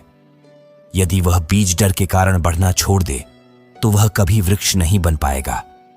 इसीलिए जो आज तुम्हें अंधेरे में लगता है वह कल तुम्हारे लिए उजाले की राह बन सकता है। जिंदगी तब बदलती है जब तुम यह समझते हो कि हर दर्द तुम्हें एक नया नजरिया दे रहा है। जब कोई सपना टूटता है तो उसमें यह संदेश छिपा होता है कि शायद तुम्हारे लिए कोई और बड़ा सपना तैयार है। श्री कृष्ण यही कहते हैं, जो हुआ है वह किसी कारण से हुआ है, उसे स्वीकार करो, समझो और उससे आगे बढ़ो। एक बार एक विद्यार्थी परीक्षा में फेल हो गया। सबने उसका मजाक उड़ाया। वह टूटा, रोया, लेकिन उसने हार नहीं मानी। उसने उस असफलता को अपना शिक्षक बना लिया और अगली बार प्रथम स्थान लाया। यही ताकत होती है अपनी तकलीफ को सीढ़ी बना लेने की समय के साथ जब हम पीछे मुड़कर देखते हैं तो वही घाव हमें अपनी सबसे बड़ी उपलब्धियां लगने लगते हैं, क्योंकि हमने उन्हें सहा और उनसे कुछ सीखा। दुख आता है पर वह सिखा कर जाता है, और जो सीख लेता है वही जीवन में ऊंचाइयों को छूता है। अगर तुम्हारा दिल टूट गया है तो ये मत सोचो कि अब कुछ नहीं बचा। ये सोचो कि अब तुम्हारे पास खुद से जुड़ने का अवसर है। जो तुम्हें तोड़ता है वही तुम्हें बनाता भी है, यदि तुम सीखने को तैयार हो। इसलिए जब अगली बार जीवन में कोई कठिनाई आए तो अपने भीतर झांको और कहो, मैं इससे सीखूंगा और आगे बढ़ूंगा, क्योंकि यही श्री कृष्ण का संदेश है। तू अपने दुख से मत डर, उसे समझ और उसे पार कर। श्री कृष्ण कहते हैं कि जो व्यक्ति हर परिस्थिति में शांति बनाए रखता है वह सबसे बड़ी विजय प्राप्त करता है। जीवन में सुख दुख, लाभ हानि, मान अपमान आते रहते हैं, लेकिन यदि मन स्थिर रहे तो ये सभी बाहरी घटनाएं हमारे संतुलन को नहीं बिगाड़ सकती। ठीक जैसे समुद्र की गहराई में तूफान नहीं पहुंचता, वैसे ही गहराई से जुड़ा हुआ मन किसी भी हलचल से नहीं हिलता। शांति ही हमारी सबसे बड़ी शक्ति है। जब किसी के शब्द हमें चोट पहुंचाते हैं तो हम प्रतिक्रिया देने लगते हैं, लेकिन समझदार वही है जो प्रतिक्रिया नहीं देता, बल्कि स्थिति को शांति से देखता है, क्योंकि कई बार क्रोध में हम ऐसे निर्णय ले लेते हैं जो बाद में पछतावे का कारण बनते हैं। श्री कृष्ण ने अर्जुन को भी यही कहा था, मन की स्थिरता ही सच्चा ज्ञान है। मान लो एक व्यक्ति ऑफिस में रोज आलोचना झेलता है, फिर भी वह शांत रहता है। वह किसी की बात का जवाब नहीं देता, बस अपने काम पर ध्यान देता है। धीरे धीरे उसकी मेहनत रंग लाती है और वही लोग उसकी तारीफ करने लगते हैं। ये उदाहरण बताता है कि शांति कितनी प्रभावशाली होती है। श्री कृष्ण कहते हैं, जब कोई हमें गुस्से से देखे तो हम मुस्कान से जवाब दें। अगर कोई हमें नीचा दिखाए तो हम अपने कर्मों से ऊपर उठें, क्योंकि असली विजेता वह नहीं जो दूसरों को हराए, बल्कि वह है जो अपने भीतर के अशांत मन को जीत ले। एक और उदाहरण देखो। एक साधु ध्यान कर रहा था। कुछ युवक उसे चिढ़ा रहे थे, पत्थर फेंक रहे थे, लेकिन वह साधु टस से मस नहीं हुआ। जब उनसे पूछा गया कि वह चुप क्यों रहा, उसने कहा, अगर मैं गुस्सा करता तो मेरा ध्यान टूट जाता, और यही वे चाहते थे। यह उसकी आंतरिक शांति का प्रमाण था। हम अक्सर दूसरों की बातें दिल पर ले लेते हैं। कोई हमें कुछ कह दे तो हम दिन भर दुखी रहते हैं, लेकिन अगर हम अपने मन को शांत रखें तो ऐसी बातों का हम पर कोई असर नहीं होगा। मन का सुकून ही असली संपत्ति है। मान लो एक बच्चा स्कूल में बार बार फेल होता है, लेकिन फिर भी वह मुस्कुराता है, मेहनत करता है और अगली बार पास हो जाता है, क्योंकि उसने अपने मन को हार मानने नहीं दिया। यही आत्मसंयम और धैर्य की ताकत है। जीवन में जब तूफान आए तो उसका सामना करने की बजाय हमें खुद को स्थिर रखना चाहिए। जैसे पेड़ की जड़ें जमीन में गहरी होती हैं, इसलिए वह आंधियों में भी खड़ा रहता है, वैसे ही मन को स्थिर करना जरूरी है। मन का नियंत्रण सिर्फ ध्यान या पूजा से नहीं होता, बल्कि रोजमर्रा की स्थितियों में धैर्य और समझदारी से प्रतिक्रिया देना भी ध्यान ही है। जब हम व्यर्थ की बातों पर प्रतिक्रिया नहीं देते तो धीरे धीरे हमारा मन प्रशिक्षित हो जाता है। श्री कृष्ण कहते हैं, जो अपने मन का स्वामी है वही सच्चा योगी है। जिसने अपने मन को काबू में कर लिया, उसके लिए कोई भी कठिनाई बहुत बड़ी नहीं होती, क्योंकि उसका मन हर परिस्थिति में उसे सही दिशा में ले जाता है। कई बार हम दूसरों को बदलना चाहते हैं, लेकिन असली बदलाव तब आता है जब हम खुद के मन को बदलते हैं। अगर मन शांत है तो दुनिया भी हमें शांत और सुंदर दिखती है। यही श्री कृष्ण का संदेश है। मन की स्थिरता जीवन की हर परीक्षा में पास होने की कुंजी है। चाहे रिश्तों की उलझन हो या कार्यस्थल की चुनौती, अगर मन शांति में है तो निर्णय भी सही होते हैं और परिणाम भी अच्छे आते हैं। यही आध्यात्मिक सफलता का मार्ग है। इसलिए श्री कृष्ण कहते हैं, अगर जीवन में सच्ची शक्ति चाहिए तो पहले मन को शांत करना सीखो। जब मन स्थिर होता है तभी जीवन सुंदर होता है।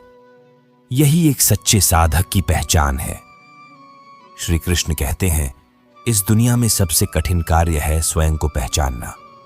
लोग अक्सर अपने आसपास के वातावरण, रिश्तों और समाज की उम्मीदों में उलझकर अपनी असली पहचान भूल जाते हैं। लेकिन जो व्यक्ति खुद से पूछता है कि मैं कौन हूं, मेरा उद्देश्य क्या है, वही आत्मबोध की ओर बढ़ता है। अगर तुमने यह जान लिया कि तुम्हारी सबसे बड़ी शक्ति क्या है, तुम्हारी कमजोरी क्या है और तुम्हारा जीवन किस दिशा में जाना चाहता है, तो तुम जीवन की आधी लड़ाई जीत चुके हो। आत्मज्ञान वह आधार है जिस पर असली सफलता टिकी होती है। एक उदाहरण लो। अर्जुन युद्ध भूमि में खड़ा था, लेकिन भ्रमित था। वह खुद को सिर्फ एक रिश्तेदार मान रहा था, योद्धा नहीं। श्री कृष्ण ने जब उसे उसका धर्म याद दिलाया, तुम क्षत्रिय हो, तुम्हारा धर्म है युद्ध, तब अर्जुन ने अपनी पहचान को समझा और महान विजेता बना। जो इंसान खुद को जान लेता है वह दूसरों की तुलना से मुक्त हो जाता है। वह जानता है कि हर व्यक्ति की राह अलग है, हर आत्मा का सफर अलग है। इसलिए वह अपने कर्म पर ध्यान देता है, दूसरों की राय से विचलित नहीं होता। हमें यह समझना होगा कि आत्मज्ञान के बिना कोई भी शक्ति, पैसा, पदवी हमें स्थायी शांति नहीं दे सकती। जैसे कोई नाविक बिना दिशा जाने समुद्र में भटकता है, वैसे ही बिना आत्मज्ञान के जीवन दिशाहीन हो जाता है। एक और उदाहरण देखो। एक राजकुमार को राजा बनने का सपना था, लेकिन जब उसने ध्यान किया, उसे समझ आया कि उसका असली सुख सत्ता में नहीं, सेवा में है। उसने राज्य छोड़कर लोगों की भलाई में जीवन समर्पित किया और वही उसका वास्तविक स्वरूप बना। श्री कृष्ण यह भी कहते हैं कि खुद को पहचानना एक दिन में नहीं होता, यह एक साधना है। हर दिन अपने कर्मों, विचारों और प्रतिक्रियाओं को देखो। क्या वे तुम्हारी आत्मा से मेल खाते हैं? अगर हां, तो तुम सही राह पर हो। हम अक्सर दूसरों के शब्दों और आलोचना में अपनी पहचान खोजने लगते हैं, लेकिन असली पहचान हमारे कर्मों से बनती है, किसी के कहने से नहीं। तुम क्या कर रहे हो, कैसे जी रहे हो, यही तुम्हारी सच्ची परिभाषा है। मान लो कोई व्यक्ति बहुत अच्छे शब्दों में बात करता है, लेकिन उसके कर्म दूसरों को चोट पहुंचाते हैं, तो क्या उसकी असली पहचान वही मीठे शब्द होंगे? नहीं। लोगों को अंततः याद रहता है कि तुमने उनके साथ कैसा व्यवहार किया। एक और उदाहरण। एक शिक्षक ने बिना किसी अपेक्षा के अपने गांव में शिक्षा फैलाई। उसने किसी से प्रचार नहीं मांगा, लेकिन आज लोग उसके नाम से प्रेरित हो रहे हैं, क्योंकि उसने अपने कर्मों से खुद की पहचान बनाई। इसलिए श्री कृष्ण कहते हैं, शब्दों से नहीं, कर्मों से अपनी दुनिया बनाओ। जितना बोलने में समय लगाते हो, उतना ही कर्म करने में लगाओ। तब जाकर दुनिया तुम्हें तुम्हारे काम से पहचानेगी। खुद को पहचानने के लिए जरूरी है अकेले बैठकर खुद से संवाद करना। जीवन की हलचल में समय निकालो, यह सोचने के लिए कि तुम्हारी आत्मा को क्या शांति देती है। जहां तुम्हें भीतरी संतोष मिले, वहीं तुम्हारा सत्य है। याद रखो, जो व्यक्ति अपने भीतर उतर गया, वह संसार को भी बेहतर रूप में देखता है। स्वयं की पहचान ही जीवन की सबसे बड़ी विजय है। यही श्री कृष्ण का संदेश है। खुद को जानो और कर्म से अपने अस्तित्व को सिद्ध करो। जब तुम्हें लगे कि अब और सहन नहीं हो सकता, तब एक और कदम आगे बढ़ाओ। अक्सर हमारी सबसे बड़ी जीत उस पल के बाद आती है जब हम हार मानने वाले होते हैं। जिंदगी हमें उसी मोड़ पर आजमाती है जहां से हम लौटना चाहते हैं। हर बार गिरना हार नहीं होती, हार तब होती है जब हम उठने की कोशिश छोड़ देते हैं। एक बार और प्रयास करने का हौसला ही तुम्हें वहां पहुंचा सकता है जहां तुमने कभी सपना देखा था। सोचो, अगर थॉमस एडिसन 1000 असफल प्रयोगों के बाद रुक जाते, तो क्या हम आज बिजली का बल्ब देख पाते? उन्होंने कहा था, मैं असफल नहीं हुआ, मैंने तरीके खोजे जो काम नहीं करते। तुम्हारी असली पहचान तुम्हारे शब्दों से नहीं, तुम्हारे कर्मों से बनती है। तुम क्या कहते हो ये लोग भूल सकते हैं, पर तुमने क्या किया वो हमेशा याद रहता है। कभी भी खुद को दूसरों की नजरों से मत आंको। तुम्हारा मूल्य तुम्हारी सोच, कर्म और उद्देश्य से तय होता है, ना कि किसी की राय से। जब तुम अपने लक्ष्य पर ध्यान लगाते हो, तो दुनिया धीरे धीरे तुम्हें पहचानने लगती है। खुद को कमजोर समझना सबसे बड़ी भूल है। जो व्यक्ति यह मान लेता है कि वह हार गया, वह सच में हार जाता है। लेकिन जो खुद को हर बार उठाने का हौसला रखता है, उसके सामने बड़ी से बड़ी रुकावट भी छोटी लगने लगती है। एक उदाहरण लो। एक पर्वतारोही माउंट एवरेस्ट की चढ़ाई के दौरान कई बार गिरा, ठंड से जमा रास्ता खोया, पर उसने हार नहीं मानी। अंततः वह चोटी पर पहुंचा और दुनिया को दिखाया कि आत्मविश्वास से बड़ी कोई ताकत नहीं। दुनिया की परवाह छोड़कर अपने आप को इतना निखारो कि तुम्हारी सफलता खुद बोलने लगे। जब लोग तुम्हें रोकने की कोशिश करें, तब समझो कि अब तुम रास्ता बना रहे हो। अगर तुम्हारा दिल कहता है कि तुम कुछ बड़ा कर सकते हो, तो वही सच है। कभी भी अपने सपनों को इस डर से मत रोको कि लोग क्या कहेंगे। लोग वही कहते हैं जो उन्हें सही लगता है, पर तुम्हें वही करना है जो तुम्हारे जीवन को अर्थ दे। हर दिन तुम्हारे पास एक नया मौका लेकर आता है, खुद को बेहतर बनाने का, अपने डर से लड़ने का और अपने सपनों के करीब जाने का। इस अवसर को कल के लिए मत टालो, क्योंकि आज ही तुम्हारे हाथ में है। एक छोटा बच्चा जब चलना सीखता है तो वह यह नहीं सोचता कि कितनी बार गिर जाएगा, वह सिर्फ चलने की कोशिश करता है। हमें भी जीवन में वैसा ही जज्बा रखना चाहिए, डर को छोड़कर विश्वास के साथ आगे बढ़ना। जब राह कठिन लगे तो रुकना मत। चलने वाला ही एक दिन मंजिल तक पहुंचता है। याद रखो, जो तुम आज कर रहे हो वही तुम्हारे कल को बनाएगा। हर दिन एक नई शुरुआत है और हर आज एक शक्ति है। अगर तुम इस पल को पूरी सच्चाई और मेहनत से जियोगे तो कल तुम्हारा होगा। इसे व्यर्थ मत जाने दो। जब हम बार बार अतीत की गलतियों और दुखों को याद करते हैं तो हम अपने वर्तमान की रोशनी को खो बैठते हैं। श्री कृष्ण कहते हैं, जो बीत गया वह तुम्हारे हाथ में नहीं, लेकिन जो इस समय तुम्हारे सामने है वह तुम्हारी असली शक्ति है। इसलिए अतीत से सीखो, पर उसे अपने जीवन पर हावी मत होने दो। हर दिन एक कोरा पन्ना है जिसे तुम अपने कर्मों और सोच से सुंदर बना सकते हो। कल्पना करो एक मूर्तिकार की, जो एक टूटी हुई मूर्ति को ही जोड़ने में वर्षों लगा दे और नए निर्माण की कोशिश ही ना करे। क्या वह कभी कोई नई और सुंदर मूर्ति बना पाएगा? नहीं। उसी प्रकार हम भी यदि पुरानी गलतियों और यादों में ही उलझे रहेंगे तो नई संभावनाओं को खो बैठेंगे। जीवन आगे बढ़ने का नाम है, न कि रुक जाने का। एक किसान की सोचो जिसकी पिछली फसल खराब हो गई। अगर वह हर दिन उसी नुकसान को सोचता रहे और नया बीज ही न बोए, तो क्या उसके खेत में फिर से फसल उगेगी? जीवन भी ऐसा ही है। अगर हम बीते कल की चिंता में आज का बीज न बोएं, तो भविष्य में सफलता का फल कैसे मिलेगा? समय एक बहती नदी है। यदि तुम किनारे बैठकर बस उसी पुराने पानी को देखते रहो, तो तुम देखोगे कि वह पानी कब का जा चुका है।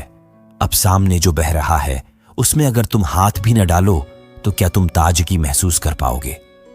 बीती बातों को पकड़कर बैठे रहना जीवन को जकड़ देना है। कभी कभी हम एक कमरे में बैठे रहते हैं जहां चारों तरफ सिर्फ पुरानी यादें हैं।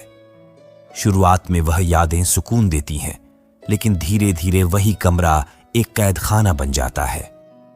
अगर हम बाहर निकलें तो हमें पता चलता है कि दुनिया कितनी सुंदर है और कितनी संभावनाओं से भरी है। हमें अपने अतीत की कद्र जरूर करनी चाहिए, लेकिन उसे अपने वर्तमान पर बोझ नहीं बनने देना चाहिए। जैसे सूरज हर दिन नया उजाला लेकर आता है, वह कल की रोशनी को दोबारा लाने की कोशिश नहीं करता, वैसे ही हमें हर नए दिन का स्वागत करना चाहिए। श्री कृष्ण कहते हैं, जीवन एक किताब है। जो बीत गया वह सिर्फ एक पृष्ठ था, लेकिन अगला पन्ना अभी कोरा है। तुम चाहो तो उस पर एक नई, सुंदर और प्रेरणादायक कहानी लिख सकते हो। जो बीत गया वह बदला नहीं जा सकता, लेकिन जो आने वाला है वह पूरी तरह तुम्हारे हाथ में है। कभी कभी कुछ चीजें इसलिए चली जाती हैं ताकि जिंदगी तुम्हें कुछ और बेहतर दे सके। जैसे पतझड़ में पुराने पत्ते गिरते हैं ताकि नई कोपलें निकल सकें। हमें भी कुछ खोने देना पड़ता है ताकि कुछ नया और बेहतर हमारे जीवन में आ सके। हर अंत एक नई शुरुआत का संकेत है। जब कोई अवसर या रिश्ता खत्म होता है तो इसका अर्थ यह नहीं कि सब समाप्त हो गया, बल्कि यह एक नई दिशा में चलने का समय होता है।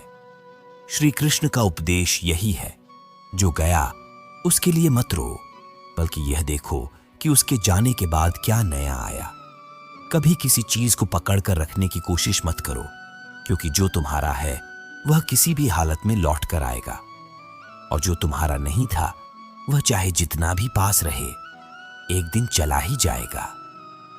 इसलिए अपने हाथ खाली रखो ताकि नए अवसरों को थाम सको। हर नया सवेरा तुम्हें यह संदेश देता है कि बीते हुए कल की गलतियों को सुधारने का मौका मिला है। तुम फिर से शुरुआत कर सकते हो, नए संकल्पों, नए सपनों और नए आत्मविश्वास के साथ। यही जीवन का सबसे सुंदर पक्ष है। जब भी कोई रिश्ता, सपना या अवसर टूटता है तो यह मत सोचो कि तुमने सब कुछ खो दिया, बल्कि यह सोचो कि अब तुम्हें खुद को और बेहतर बनाने का समय मिला है। आत्मनिर्भरता और आत्मविश्वास तुम्हारी सबसे बड़ी संपत्ति है। हर कठिनाई एक नया रास्ता खोलती है। जो लोग यह समझ जाते हैं वे जीवन में कभी रुकते नहीं। वे हर चुनौती को अवसर में बदल देते हैं। श्री कृष्ण यही सिखाते हैं, जीवन में जो भी आए उसे सीख की तरह अपनाओ और आगे बढ़ते रहो। जब अंधेरा गहराता है तभी सितारे आसमान में चमकते हैं। जीवन की भी यही सच्चाई है। जब सब कुछ कठिन लगे, जब हर राह बंद सी लगे, तब भी उम्मीद की कोई न कोई किरण जरूर दिखाई देती है। श्री कृष्ण कहते हैं, कठिनाई वही देखता है जो डरता है। जो निर्भीक होता है उसे हर मुश्किल एक अवसर लगती है। एक बार सोचो, किसी जंगल में गहराते अंधेरे में एक दीपक जलाया गया। वह रोशनी बहुत दूर तक नहीं फैलती, लेकिन उस छोटे से दायरे में सब कुछ साफ दिखाई देता है। जीवन में आत्मविश्वास और धैर्य ऐसे ही दीपक हैं। छोटे लगते हैं लेकिन अंधेरे में मार्गदर्शक बनते हैं। हमें अक्सर लगता है कि जब तक परिस्थिति अनुकूल नहीं होती तब तक हम कुछ नहीं कर सकते, लेकिन सच्चाई यह है कि परिस्थितियां कभी पूरी तरह अनुकूल नहीं होती। हमें उन्हें अपने साहस और विवेक से अनुकूल बनाना होता है।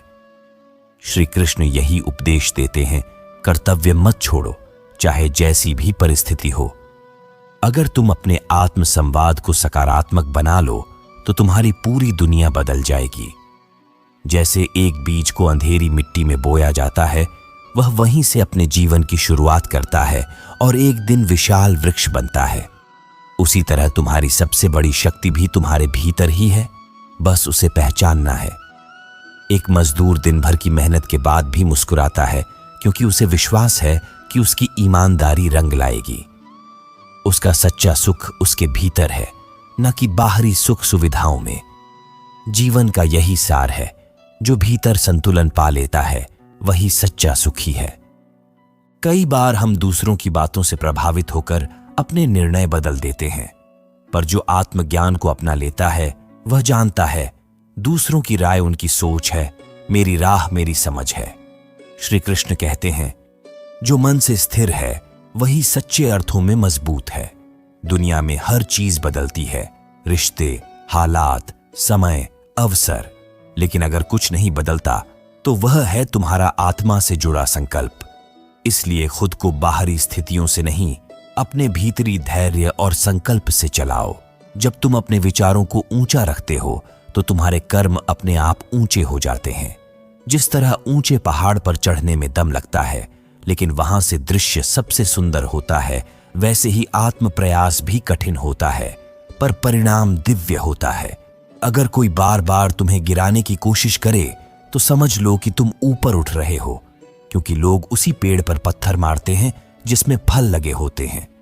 अपने भीतर की ऊर्जा को बर्बाद मत करो, उसे अपने उद्देश्य में लगाओ। जब तुम बार बार गिरते हो तो एक दिन गिरने से डरना भी छोड़ देते हो, फिर तुम हर चोट से और मजबूत बनते हो। श्री कृष्ण कहते हैं, कर्म करते रहो, परिणाम मेरे ऊपर छोड़ दो। यही कर्मयोग है, यही जीवन का असली मार्ग है। कई बार हम जिनसे सबसे ज्यादा उम्मीद रखते हैं वे ही हमें अनदेखा कर देते हैं। तब यह जानना जरूरी है, अपनी कीमत उन्हें मत बताओ जो उसे पहचान नहीं सकते। जो तुम्हारी आत्मा की गहराई नहीं समझते उनसे दूरी ही बेहतर है। अगर कोई तुम्हारी भावनाओं की कद्र नहीं करता तो बार बार उन्हें जताने की जरूरत नहीं है। जो वास्तव में अपना होता है वह बिना कहे भी समझ लेता है। श्री कृष्ण का यही संदेश है, जो तुम्हारा है वह तुम्हारे साथ रहेगा, जो नहीं है वह बहाने बनाकर चला जाएगा। खुद की शांति को प्राथमिकता दो, क्योंकि अंततः जो व्यक्ति अपने भीतर शांत होता है वही संसार में सबसे अधिक संतुलित और प्रभावशाली होता है। जब कोई तुम्हारी कद्र नहीं करता तो उसके पीछे भागने की जरूरत नहीं होती। जो तुम्हें सच में चाहता है वह तुम्हारी अहमियत समझे बिना नहीं रह सकता। श्री कृष्ण कहते हैं, किसी ऐसे व्यक्ति के लिए खुद को मत बदलो जो तुम्हारे मूल्य को पहचान ही नहीं सकता। एक उदाहरण लो, अगर किसी किसान की जमीन उपजाऊ है पर वह उसमें गलत बीज बो दे तो फसल नहीं आएगी। ठीक वैसे ही अगर तुम किसी ऐसे रिश्ते में अपनी ऊर्जा लगाओ जहां तुम्हारी कद्र न हो तो वहां आत्मिक संतोष नहीं मिलेगा। खुद को वहां बर्बाद मत करो जहां तुम्हारी गरिमा को समझा ही नहीं जाता। जो तुम्हें नजरअंदाज करता है वह तुम्हारे जीवन का स्थायी हिस्सा बनने के योग्य नहीं है। खुद को प्राथमिकता देना कोई स्वार्थ नहीं, यह आत्मसम्मान का संकेत है। श्री कृष्ण का स्पष्ट निर्देश है, अपने आत्मा को मत भूलो। जो तुम्हारे आत्म संवेदनाओं को आहत करता है वह तुम्हारे जीवन में रहने के लायक नहीं है। जीवन में ऐसे ही निर्णय आत्मनिर्भरता की ओर ले जाते हैं। कभी कभी खामोशी सबसे बड़ी ताकत बन जाती है।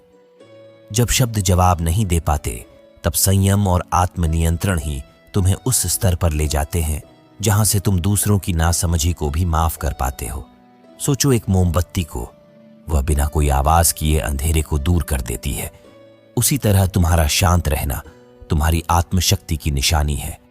जो अपनी ऊर्जा को रोशनी में बदल सकता है उसे दूसरों के शोर की जरूरत नहीं होती। हर दिन तुम्हें यह निर्णय लेना होता है कि तुम किसके लिए अपनी ऊर्जा खर्च कर रहे हो। क्या वह व्यक्ति या परिस्थिति तुम्हारी चेतना को ऊंचा कर रही है या तुम्हें नीचे खींच रही है? यदि जवाब नकारात्मक है तो श्री कृष्ण का निर्देश है, छोड़ दो और आगे बढ़ो। अपने आत्म संवाद को इस स्तर तक लाओ कि कोई बाहरी प्रतिक्रिया तुम्हारे भीतर हलचल न पैदा कर सके। जब मन स्थिर होता है तभी बुद्धि जागृत होती है और निर्णय स्पष्ट होते हैं।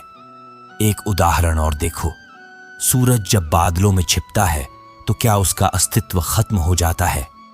नहीं, वह फिर निकलता है और पूरे आकाश को रोशन कर देता है। ठीक वैसे ही जब कोई तुम्हें नजरअंदाज करे तो समझो कि तुम्हारी चमक को वह सहन नहीं कर पा रहा। रिश्तों को तब तक मत ढो जब तक वे बोझ बन जाएं। सच्चा संबंध वही होता है जो तुम्हें हल्का और मुक्त महसूस कराए, ना कि डरा हुआ और बंद। श्री कृष्ण कहते हैं, संबंध भी एक योग है, लेकिन तभी तक जब तक वह तुम्हारे धर्म के अनुकूल हो। अगर कोई रिश्ता बार बार तुम्हें तोड़ रहा है तो उसे छोड़ना कोई कमजोरी नहीं, वह तुम्हारा आत्मसम्मान है जो तुम्हें बार बार पुकार रहा है कि अब समय है खुद के लिए खड़े होने का। जो तुम्हें खोने के बाद पछतावे से भर जाए, उसे अपनी उपस्थिति की कीमत अब समझ आने लगेगी। लेकिन तब तक तुम खुद को इतना बेहतर बना चुके होगे कि उसकी वापसी भी तुम्हें नहीं डिगा पाएगी। सच्चे लोग वही होते हैं जो तुम्हें खोने का जोखिम नहीं उठाते। वे तुम्हारी अहमियत को समझते हैं और हर परिस्थिति में तुम्हारे साथ बने रहते हैं। यही श्री कृष्ण की सच्ची मित्रता का संदेश है। कभी कभी जिंदगी हमें अंधेरे से बाहर लाने के लिए कुछ लोगों को दूर कर देती है। ऐसा इसलिए होता है ताकि हम रोशनी को पहचान सकें। श्री कृष्ण कहते हैं, हर जाने वाला केवल तुम्हारे जीवन से नहीं बल्कि तुम्हारे भ्रम से भी बाहर निकलता है। सोचो, जैसे रात के बाद दिन आता है वैसे ही किसी के चले जाने के बाद भी जीवन में उजाला लौट आता है। अगर सूरज भी रात की परछाई में उलझ जाए तो क्या सुबह कभी आएगी? जो गया वह केवल एक अध्याय था, पूरी किताब नहीं। हमें यह समझना होगा कि उसका जाना किसी नई कहानी की शुरुआत का संकेत था। एक किताब को केवल एक पन्ने से मत आंकिए, क्योंकि अगले पन्ने पर कुछ नया लिखा जा सकता है। अक्सर हम उन लोगों के जाने का दुख मनाते हैं जो हमारी कदर करना ही नहीं जानते थे। लेकिन श्री कृष्ण कहते हैं, जो तुम्हारी आत्मा की पुकार नहीं सुनता वह तुम्हारे साथ चलने के योग्य नहीं। एक उदाहरण देखो, यदि कोई नाविक समुद्र में तूफान आते ही नाव छोड़कर भाग जाए तो वह सच्चा साथी नहीं। असली साथी वही है जो लहरों से लड़कर तुम्हारे साथ किनारा ढूंढता है। कुछ रिश्ते इसलिए नहीं टूटते कि वे गलत थे, बल्कि इसलिए कि उन्होंने तुम्हें सिखा दिया कि तुम अब और आगे बढ़ने के लिए तैयार हो। श्री कृष्ण का यह संदेश स्पष्ट है, तुम्हारी आत्मा की यात्रा रुकनी नहीं चाहिए। यदि कोई तुम्हारी उपेक्षा करता है तो तो उसकी कमी को अपना दोष मत बनाओ। खुद को संवारो और ऐसे बनो कि तुम्हारी चमक फिर से तुम्हारी पहचान बन जाए। कभी कभी दूरी हमें नजदीकियों से ज्यादा सिखा देती है। जब कोई चला जाता है तो हमें अपने अकेलेपन में खुद से मिलने का अवसर मिलता है, और यही आत्मज्ञान की शुरुआत होती है। हर बिछड़न तुम्हारे भीतर छिपी शक्ति को जगाने आती है। जैसे पहाड़ पर चढ़ते वक्त सांसें थमती हैं, लेकिन ऊंचाई पर पहुंचकर दृश्य अद्भुत हो जाता है, वैसे ही जीवन में भी संघर्ष के बाद ही स्पष्टता आती है। एक और उदाहरण लो। यदि कोई पौधा टूट जाए तो उसकी जड़ें नहीं मरती, वे फिर से अंकुरित होती हैं। वैसे ही तुम्हारी भावनाएं टूट सकती हैं, लेकिन तुम्हारी आत्मा फिर से उठने की ताकत रखती है। जो लोग तुम्हारे साथ रहने के लिए बने होते हैं, वे तुम्हारी परिस्थितियों से भागते नहीं। वे तुम्हारे साथ उस तूफान में भी खड़े रहते हैं जहां बाकी सब छुप जाते हैं। यही सच्ची संगति होती है।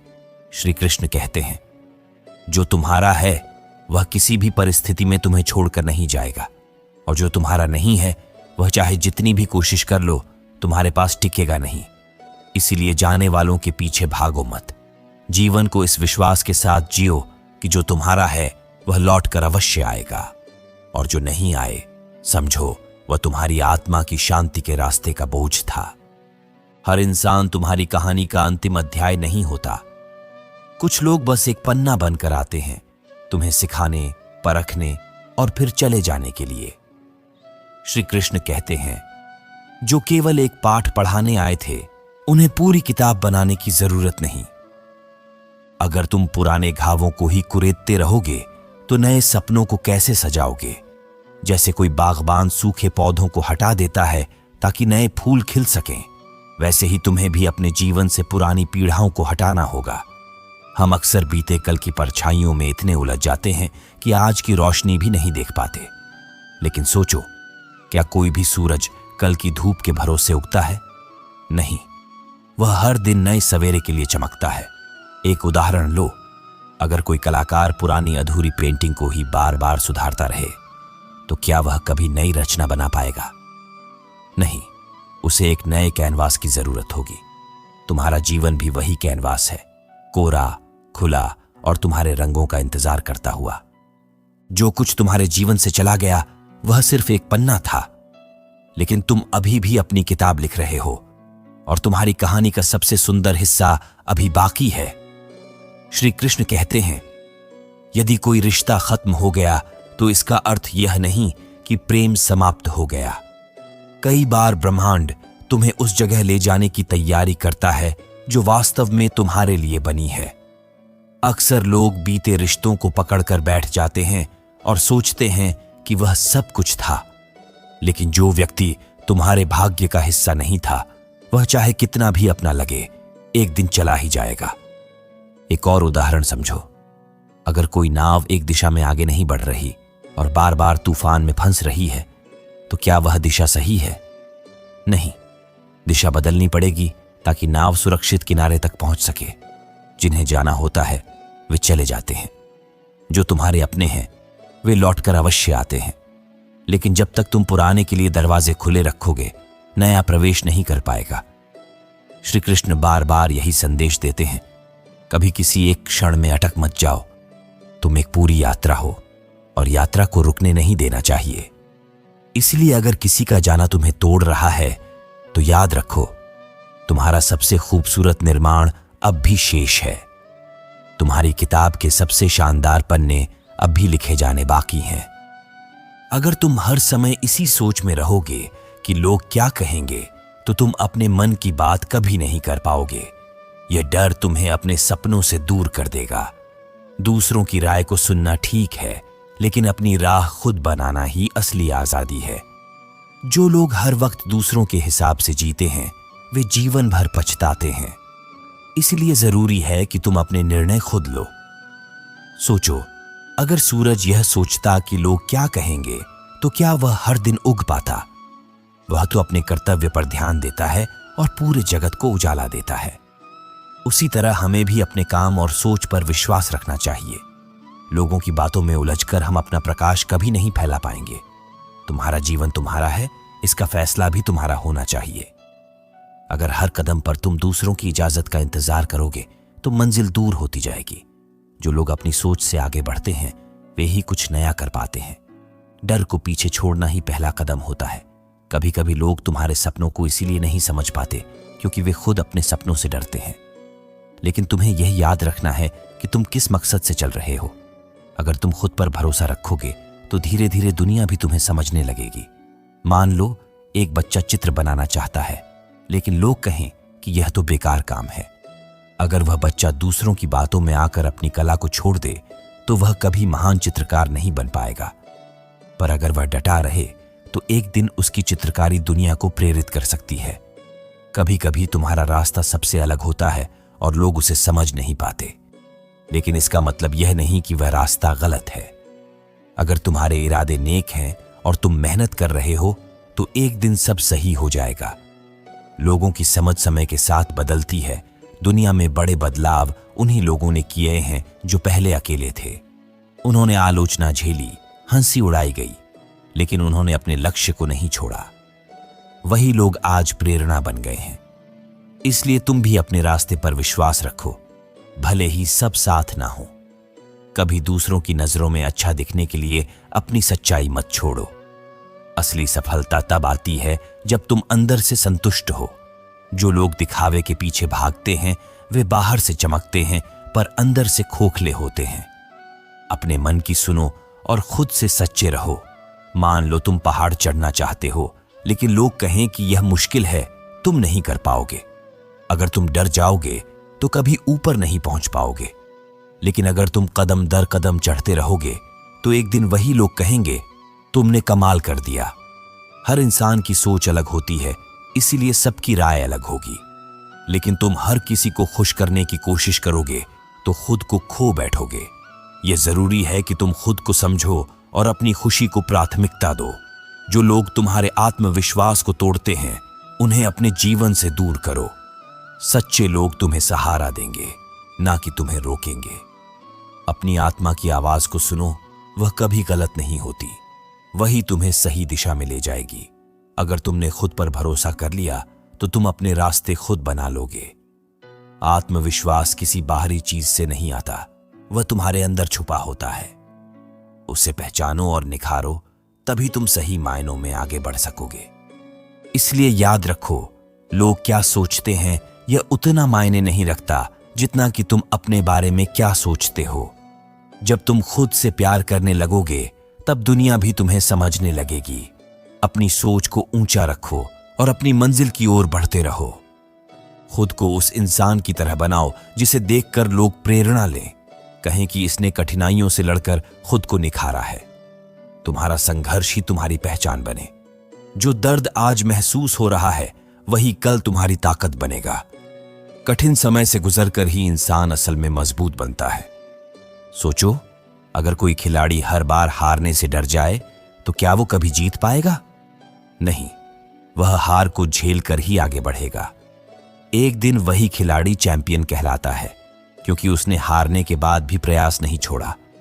यही उसकी सच्ची जीत होती है। तुम्हें खुद को इस तरह संवारना है कि तुम्हारी कहानी दूसरों को हिम्मत दे। लोग तुम्हें देखकर समझें कि जीवन में संघर्ष जरूरी है, लेकिन हार नहीं। यह दुनिया उन्हीं को याद रखती है जो हर परिस्थिति में खुद को संभालना जानते हैं। अगर तुम्हें कोई कठिनाई रोक रही है तो उसे दीवार मत मानो, बल्कि सीढ़ी समझो। हर चुनौती तुम्हें ऊपर चढ़ने का मौका देती है। डर को हिम्मत में बदलो और आगे बढ़ते रहो। जब तुम पीछे देखोगे तो तुम्हें गर्व होगा कि तुम रुके नहीं। मान लो एक नाविक है जो समुद्र में तूफान के कारण डर कर किनारे लौट जाए, तो क्या वह कभी दूर देशों की यात्रा कर पाएगा? नहीं। लेकिन जो तूफान से जूझेगा वही नए द्वीप खोजेगा। यही बात जीवन में भी लागू होती है। कभी हार मत मानो, चाहे रास्ता कितना भी मुश्किल क्यों ना हो। जब तुम अपने लक्ष्य पर टिके रहोगे तो एक दिन वही कठिन रास्ता तुम्हें सफलता तक ले जाएगा। मुश्किलें आती हैं ताकि हम अपनी क्षमता को पहचान सकें। जो लोग हर मुश्किल से भाग जाते हैं वे सिर्फ अफसोस के साथ जीते हैं, लेकिन जो डटकर खड़े रहते हैं वही इतिहास बनाते हैं। जब तुम खुद को चुनौती देने लगते हो तभी असली परिवर्तन होता है। तुम्हारी सोच ही तुम्हारी ताकत है। अगर तुम बार बार गिर रहे हो तो इसका मतलब है कि तुम कोशिश कर रहे हो। जो लोग कभी नहीं गिरते वे कभी चलना भी नहीं सीखते। हर गिरावट तुम्हें सिखाती है कि अगली बार कैसे उठना है। यह सीख तुम्हें मंजिल के और करीब ले जाती है। मान लो किसी ने बार बार नौकरी के इंटरव्यू में असफलता पाई, लेकिन उसने हार नहीं मानी। वह हर बार खुद को सुधारता गया और अंत में उसे वही नौकरी मिली जो उसका सपना थी। अगर वह बीच में रुक जाता तो शायद यह संभव नहीं होता। कभी किसी की बातों से हिम्मत मत हारो। लोग हमेशा कुछ न कुछ कहेंगे, लेकिन तुम्हें खुद पर विश्वास रखना है। जो इंसान अंदर से मजबूत होता है वही बाहर की आवाजों को नजरअंदाज कर पाता है और अपने रास्ते पर डटा रहता है। हर रात के बाद सुबह होती है, बस रात के अंधेरे में उम्मीद को जलाए रखना होता है। तुम्हारे जीवन में भी उजाला आएगा, बस चलते रहो। थकान को मंजिल मत मानो, वह तो बस एक पड़ाव है। असली सफर अभी बाकी है। तुम्हारी कोशिशें एक दिन जरूर रंग लाएंगी, बस उन्हें छोड़ना मत। चाहे रास्ता लंबा हो, लेकिन जब तुम उस पर ईमानदारी से चलते रहोगे तो मंजिल खुद नजदीक आती है। जो रुकता नहीं वही सबसे आगे निकलता है। इसलिए खुद को इतना मजबूत बनाओ कि जब लोग तुम्हें देखें तो कहें, ये वो इंसान है जिसने मुश्किलों से लड़कर खुद को निखारा है। तुम ही अपनी कहानी के नायक हो और तुम्हारी मेहनत ही तुम्हारी सबसे बड़ी ताकत है। श्री कृष्ण कहते हैं कि जो व्यक्ति अपनी वासनाओं पर नियंत्रण पा लेता है वही वास्तव में शक्तिशाली है। संसार में अनेक लोग दूसरों को जीतने का प्रयास करते हैं, लेकिन सबसे बड़ा योद्धा वह है जो स्वयं को जीत सके। इच्छाएं कभी खत्म नहीं होती। आज एक पूरी हुई तो कल दूसरी जाग जाएगी, लेकिन जो व्यक्ति संयमित है वह सच्चा संतोष पाता है। मान लो कोई नदी है जो अपने किनारों को तोड़ना चाहती है, तो वह बाढ़ बन जाती है और विनाश करती है।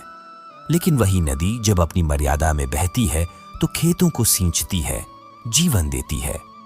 हमारी इच्छाएं भी वैसी ही हैं।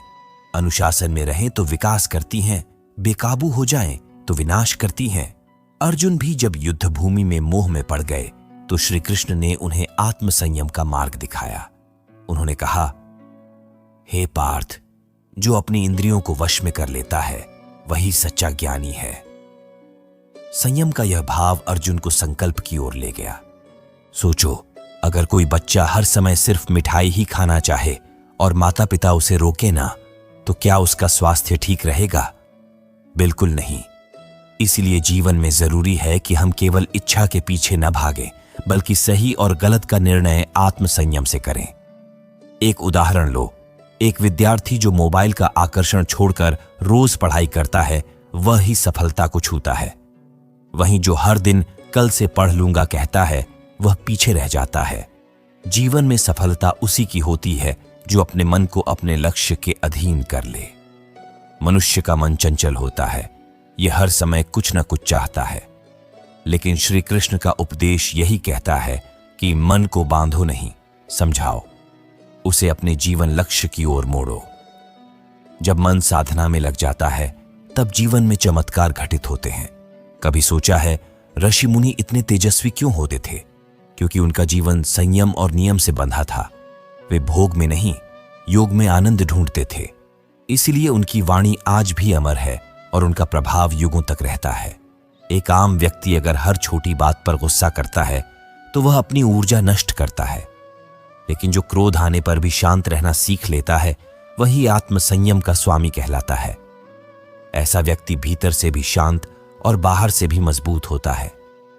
श्री कृष्ण कहते हैं कि जो आत्मसंयम में स्थित है वही मेरी सच्ची भक्ति कर सकता है, क्योंकि भक्ति का मार्ग केवल प्रेम से नहीं, अनुशासन और त्याग से भी जुड़ा है। इसलिए संयम को केवल एक कष्ट ना मानो, उसे साधना का हिस्सा समझो। सोचो, अगर सूरज भी हर मौसम में अपनी गर्मी को बेकाबू कर दे तो क्या पृथ्वी पर जीवन रह पाएगा? नहीं। सूरज भी अपने ताप और प्रकाश को संतुलित करता है, तभी जीवन संभव है। हमें भी अपनी इच्छाओं, भावनाओं और क्रियाओं में संतुलन लाना होगा। शरीर को तो कोई भी साध सकता है, लेकिन मन और इंद्रियों को वश में करना ही असली साधना है। ये साधना धीरे धीरे होती है, एक दिन में नहीं, लेकिन एक दिन जरूर आती है जब मन स्थिर हो जाता है। इसलिए श्री कृष्ण कहते हैं, हे मानव, जो अपने भीतर का युद्ध जीत लेता है वही जीवन के हर बाहरी युद्ध को आसानी से जीत सकता है। आत्मसंयम वह मंत्र है जो तुम्हें विजय की ओर ले जाता है, भले ही दुनिया तुम्हारे खिलाफ क्यों न हो। बहुत समय पहले की बात है। एक राज्य में राजा रघुवीर राज करते थे।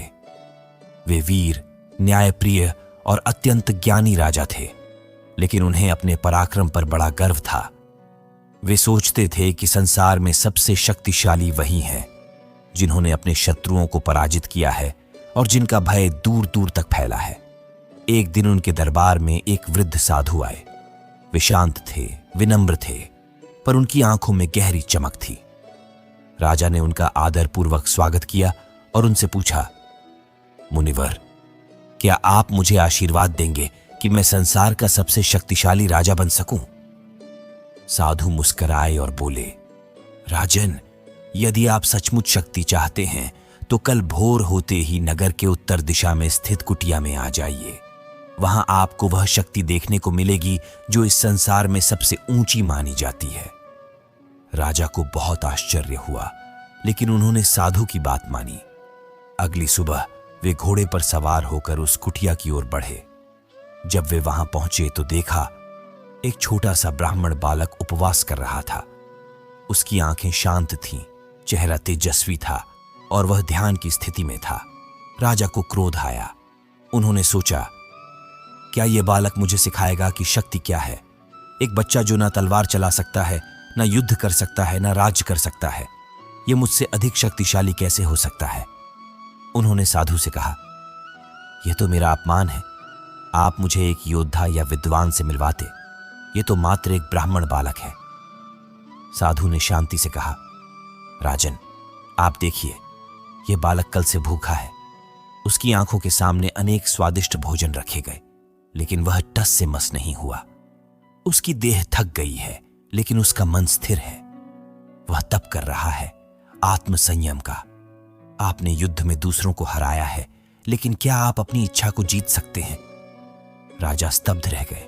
साधु बोले, राजन, जब कोई राजा किसी दूसरे को जीतता है तो वह केवल शरीर को पराजित करता है, लेकिन जब कोई स्वयं को जीतता है, अपनी वासना, क्रोध, लालच और अहंकार को, तो वह आत्मा को विजयी बनाता है।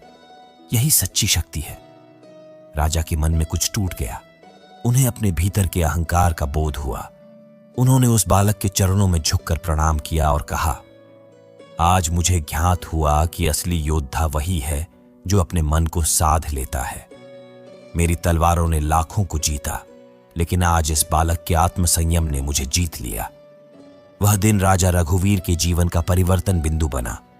उन्होंने फिर कभी घमंड नहीं किया और प्रजा को आत्मसंयम और आंतरिक विजय का मार्ग दिखाने लगे। इस कथा से यही सीखने को मिलता है कि बाहरी युद्धों की विजय क्षणिक होती है, लेकिन भीतर के युद्ध, इच्छाओं, क्रोध और वासनाओं पर विजय जीवन भर की सफलता देते हैं। और यही आत्मसंयम की असली महिमा है, जिसे श्री कृष्ण गीता में अर्जुन को सिखाते हैं। श्री कृष्ण कहते हैं, हे आत्मा, तुम संसार के कोलाहल में शांति ढूंढते हो, पर असली शांति तुम्हारे भीतर छुपी है। जब तक तुम बाहर की वस्तुओं में सुख खोजते रहोगे, तब तक अशांति तुम्हारा पीछा नहीं छोड़ेगी। संसार के सुख क्षणिक हैं, जैसे कोई बच्चा मेले में खिलौना खरीदकर खुशी से झूम उठता है, लेकिन कुछ ही देर में वह खिलौना टूट जाता है और उसका चेहरा उदासी से भर जाता है। इसी तरह हमारी इच्छाएं भी हमें पल भर की खुशी और फिर लंबा खालीपन देती हैं। एक बार एक राजा ने घोषणा की, जो मुझे सच्ची शांति लाकर देगा, उसे मैं अपना राज्य दे दूंगा। विद्वान आए, साधु आए, सबने शांति पर ग्रंथ लिख कर दिए, लेकिन राजा का मन नहीं माना। तब एक बुजुर्ग साधक आया और बोला, राजन, एकांत में चलो, गहरी सांस लो और अपने भीतर झांको। वहां तुम्हें वो मिलेगा जो बाहर ढूंढते रहे। राजा ने किया और पहली बार उसे अपने भीतर गहराई का अनुभव हुआ। जब तक मन बाहर की तरफ दौड़ता है, तब तक शांति एक मृगतृष्णा बनी रहती है। जब मन स्थिर होता है तो भीतर एक झील जैसी शांति उभरती है, गहरी, शांत और निर्मल। एक चिड़िया को देखो, वह सुबह पेड़ की डाली पर बैठती है। न उसे भविष्य की चिंता होती है, न ही बीते कल का बोझ। वह बस गाती है, क्या हम भी वैसे नहीं हो सकते? श्री कृष्ण कहते हैं, यदि तुम हर पल को स्वीकार कर सको जैसे वह है, बिना अपेक्षा, बिना शिकायत, तो तुम्हारे भीतर वो दिव्यता जागेगी जो परम शांति की ओर ले जाती है। जब हम दूसरों को बदलने की कोशिश छोड़ देते हैं और खुद को देखने लगते हैं, तब हमें समझ आता है कि सारे उत्तर हमारे अंदर ही हैं। शांति कोई वस्तु नहीं जिसे पाया जाए, ये एक स्थिति है जिसे जिया जाता है, और यह स्थिति आत्म साक्षात्कार से आती है। जब तुम जान जाते हो कि तुम केवल यह शरीर नहीं, तुम अनंत चेतना हो। एक साधु से किसी ने पूछा, तुम हमेशा शांत कैसे रहते हो? साधु ने मुस्कुराकर कहा, मैं किसी से कोई अपेक्षा नहीं रखता। अपेक्षाएं अशांति का मूल हैं। यदि तुम चाहो कि लोग हमेशा तुम्हारे अनुसार व्यवहार करें, तो तुम हमेशा खिन्न रहोगे। जैसे समुद्र की गहराई में तूफान का असर नहीं होता, वैसे ही जब हम भीतर स्थिर हो जाते हैं तो बाहरी हालात हमें हिला नहीं सकते। श्री कृष्ण कहते हैं, हे अर्जुन, जो आत्मा आत्मा में ही संतुष्ट है वह सच्चा योगी है। उसे न बाहर कुछ चाहिए, न भीतर कोई कमी लगती है। सत्य यही है, जो व्यक्ति खुद को जान लेता है वह संसार को जीत लेता है, क्योंकि उसका मन अब बाहर की ओर भटकता नहीं, भीतर स्थित होता है। अंत में यदि तुम भी जीवन की भाग दौड़ में थक चुके हो तो कुछ देर शांत बैठो, आंखें बंद करो और अपने भीतर उस शांति को खोजो जो श्री कृष्ण की कृपा से सदा तुम्हारे भीतर विद्यमान है। जो व्यक्ति समय को समझ लेता है वह जीवन को समझ लेता है। श्री कृष्ण की यह वाणी हमें यह सिखाती है कि समय ही सबसे बड़ी संपत्ति है, और जो व्यक्ति वर्तमान क्षण को समझकर उसका सदुपयोग करता है वही जीवन में संतुलन और सफलता प्राप्त करता है। बहुत से लोग अतीत की यादों में उलझे रहते हैं या भविष्य की चिंता में डूबे रहते हैं, लेकिन श्री कृष्ण का संदेश है कि वर्तमान ही सच्चा समय है, क्योंकि न तो अतीत को बदला जा सकता है और न ही भविष्य को पूरी तरह नियंत्रित किया जा सकता है। महाभारत में जब अर्जुन को युद्ध के परिणाम की चिंता सताने लगी, तब श्री कृष्ण ने उसे स्पष्ट रूप से कहा, तुम्हारा कार्य केवल युद्ध करना है, परिणाम की चिंता मत करो। वर्तमान में अपना कर्तव्य निभाओ, भविष्य की चिंता ईश्वर पर छोड़ दो। यही शिक्षा हर उस व्यक्ति के लिए है जो अगर ऐसा हुआ तो, या काश वैसा न होता, जैसे विचारों में फंसकर अपने आज को खो देता है। श्री कृष्ण यह भी बताते हैं कि हर क्षण की अपनी एक ऊर्जा होती है, और जो व्यक्ति हर पल को पूरी जागरूकता से जीता है उसका जीवन निरर्थक नहीं होता। समय एक बार निकल जाए तो वह लौट कर नहीं आता। इसीलिए जो व्यक्ति अपने वर्तमान को जागरूकता, संकल्प और समर्पण से जीता है वह न केवल सफल होता है बल्कि मानसिक रूप से भी संतुलित रहता है। वर्तमान में जीने वाला व्यक्ति भविष्य के लिए सबसे अच्छा बीज बोता है। श्री कृष्ण का यह संदेश हमें यह सिखाता है कि समय को लेकर सजग रहो, अपने आज को पूरी सच्चाई से जियो, और यही तुम्हारे कल को सुंदर बना देगा। अच्छे से समझने के लिए एक कहानी सुनाता हूं। एक शहर में नीलम नाम की एक महिला रहती थी जो साधारण जीवन जीती थी, लेकिन भगवान श्री कृष्ण की परम भक्त थी। नीलम के पास ना तो महंगे कपड़े थे, न सुंदर पूजा स्थान, और ना ही दिन भर भगवान की पूजा करने का समय। वह एक स्कूल में आया का काम करती थी। घर लौटकर पूरे परिवार की जिम्मेदारियां निभाती, लेकिन फिर भी हर रात सोने से पहले वो भगवान के सामने बैठती, एक दिया जलाती और दिल से एक ही बात कहती, हे कृष्ण, आज दिन भर मेहनत की, कहीं गलती हो तो माफ करना, और जो भी किया उसमें तुम्हें याद रखा। बस इतनी ही उसकी पूजा थी। इधर उसी शहर में कविराज जी नाम के एक धनवान भजन गायक रहते थे, जिनकी बड़ी प्रतिष्ठा थी। रोज शाम को उनके आश्रम में भव्य कीर्तन होता, सैकड़ों लोग जुटते, फूलों की वर्षा होती, घी के दीप जलते और हजारों की भोग थालियां भगवान को चढ़ाई जाती। हर जगह उन्हीं की भक्ति की चर्चा होती थी। एक दिन शहर में एक प्रसिद्ध संत स्वामी प्रभुदेव पधारे। उन्होंने कहा, मैं इस नगर में सबसे प्रिय भक्त के घर भगवान का रात्रि भोग स्वयं ग्रहण करूंगा। ये सुनते ही सभी भक्त उत्साहित हो उठे। कविराज जी तो आश्वस्त थे कि भगवान उनके ही घर आएंगे।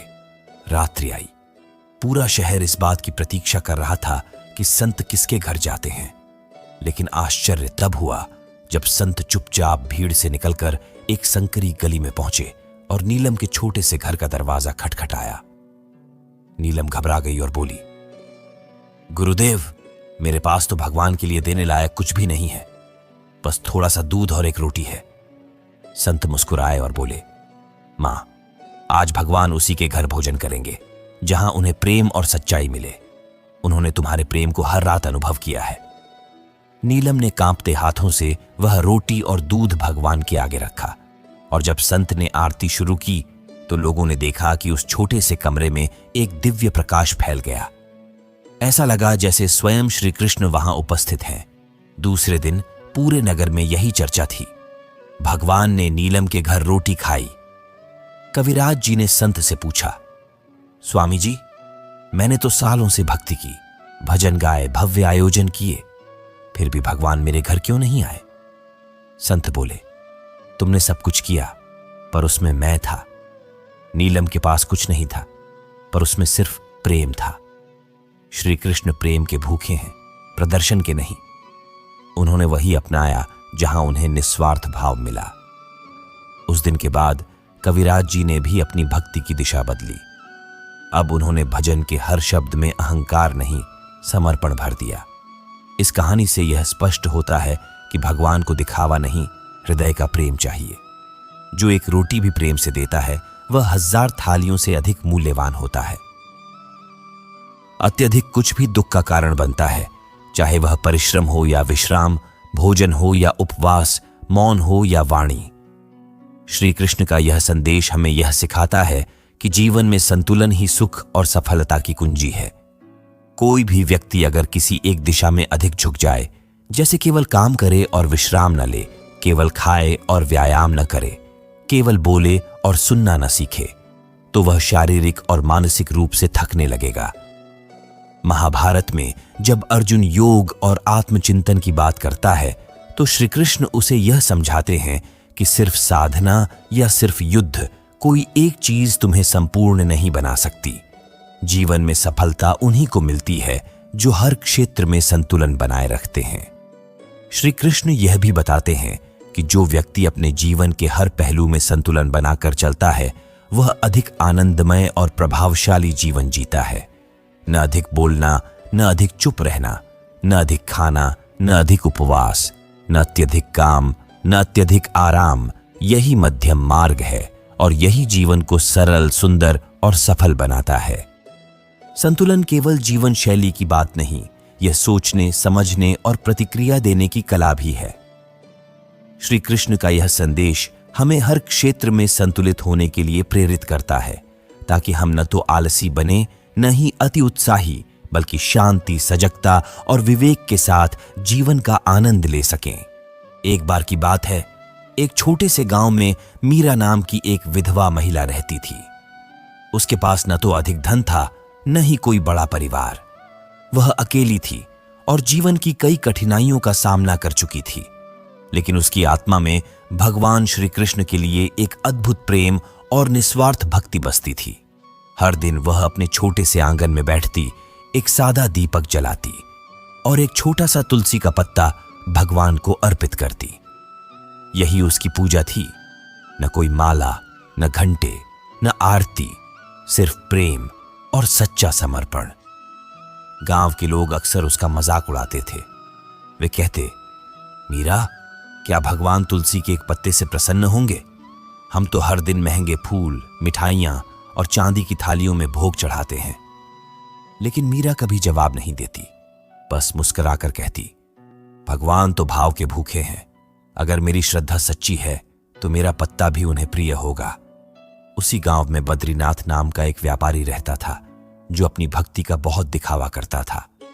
वह मंदिर में रोज सैकड़ों रुपये का प्रसाद चढ़ाता, बड़ी आरतियां कराता और लोगों को दिखाने के लिए खूब दान भी देता। लेकिन उसका उद्देश्य भगवान को प्रसन्न करना नहीं, बल्कि लोगों से सराहना पाना होता था। एक दिन गांव में अकाल पड़ गया, फसलें सूख गईं, जल स्रोत समाप्त होने लगे और लोग परेशान हो उठे। गांव के पुजारी और बुजुर्गों ने तय किया कि एक विशेष हवन किया जाएगा और सभी भक्तों को बुलाया जाएगा ताकि भगवान से वर्षा की प्रार्थना की जा सके। सभी श्रद्धालु आए। बद्रीनाथ ने सबसे बड़ा भोग चढ़ाया, सबसे कीमती वस्त्रों में आरती की। पर जैसे ही हवन समाप्त हुआ, आकाश साफ ही रहा। कोई बादल नहीं, कोई वर्षा नहीं। लोगों के चेहरे पर चिंता साफ झलक रही थी। तभी पुजारी ने देखा कि मीरा अपनी पुरानी साड़ी और झुके हुए कंधों के साथ धीरे धीरे मंदिर की ओर बढ़ रही थी। उसके हाथ में केवल एक मिट्टी का दीपक और तुलसी का पत्ता था। वह भगवान की मूर्ति के सामने बैठी आंखें बंद की और बोली, हे कृष्ण, मेरे पास देने को कुछ नहीं है, बस ये मन है जो हर पल तुझ में लीन है। मैं तुझसे कुछ मांगती नहीं, बस ये चाहती हूं कि मेरे गांव को जीवन दान मिल जाए। उसके शब्दों में कोई मांग नहीं थी, कोई शर्त नहीं थी, बस सच्चा प्रेम और पूर्ण समर्पण था। और जैसे ही उसने तुलसी का पत्ता चढ़ाया, आसमान में अचानक तेज हवा चली, बादल उमड़ने लगे और कुछ ही देर में मूसलधार बारिश शुरू हो गई। लोग स्तब्ध रह गए। बद्रीनाथ और बाकी सभी श्रद्धालु जो बड़े बड़े प्रसाद लाए थे, अब समझ गए कि सच्ची भक्ति दिखावे में नहीं, हृदय की गहराई में होती है। उस दिन से पूरे गांव ने मीरा को सम्मान देना शुरू कर दिया। उन्होंने जाना कि जो प्रेम से देता है वो भगवान का होता है, और जो दिखावे के लिए देता है वो बस समाज का बनकर रह जाता है। मीरा की वह सच्ची भक्ति इस बात का प्रमाण थी कि भगवान श्री कृष्ण को न तो वैभव चाहिए, न बड़े बड़े मंदिर, उन्हें चाहिए एक सरल हृदय जो निस्वार्थ भाव से उन्हें याद करे। कई बार जीवन में ऐसा समय आता है जब हम अकेले पड़ जाते हैं। ना कोई साथ देता है, ना कोई समझता है, और लगता है जैसे पूरा संसार हमारे खिलाफ हो गया हो। लेकिन क्या सच में अकेलापन हमारी कमजोरी है?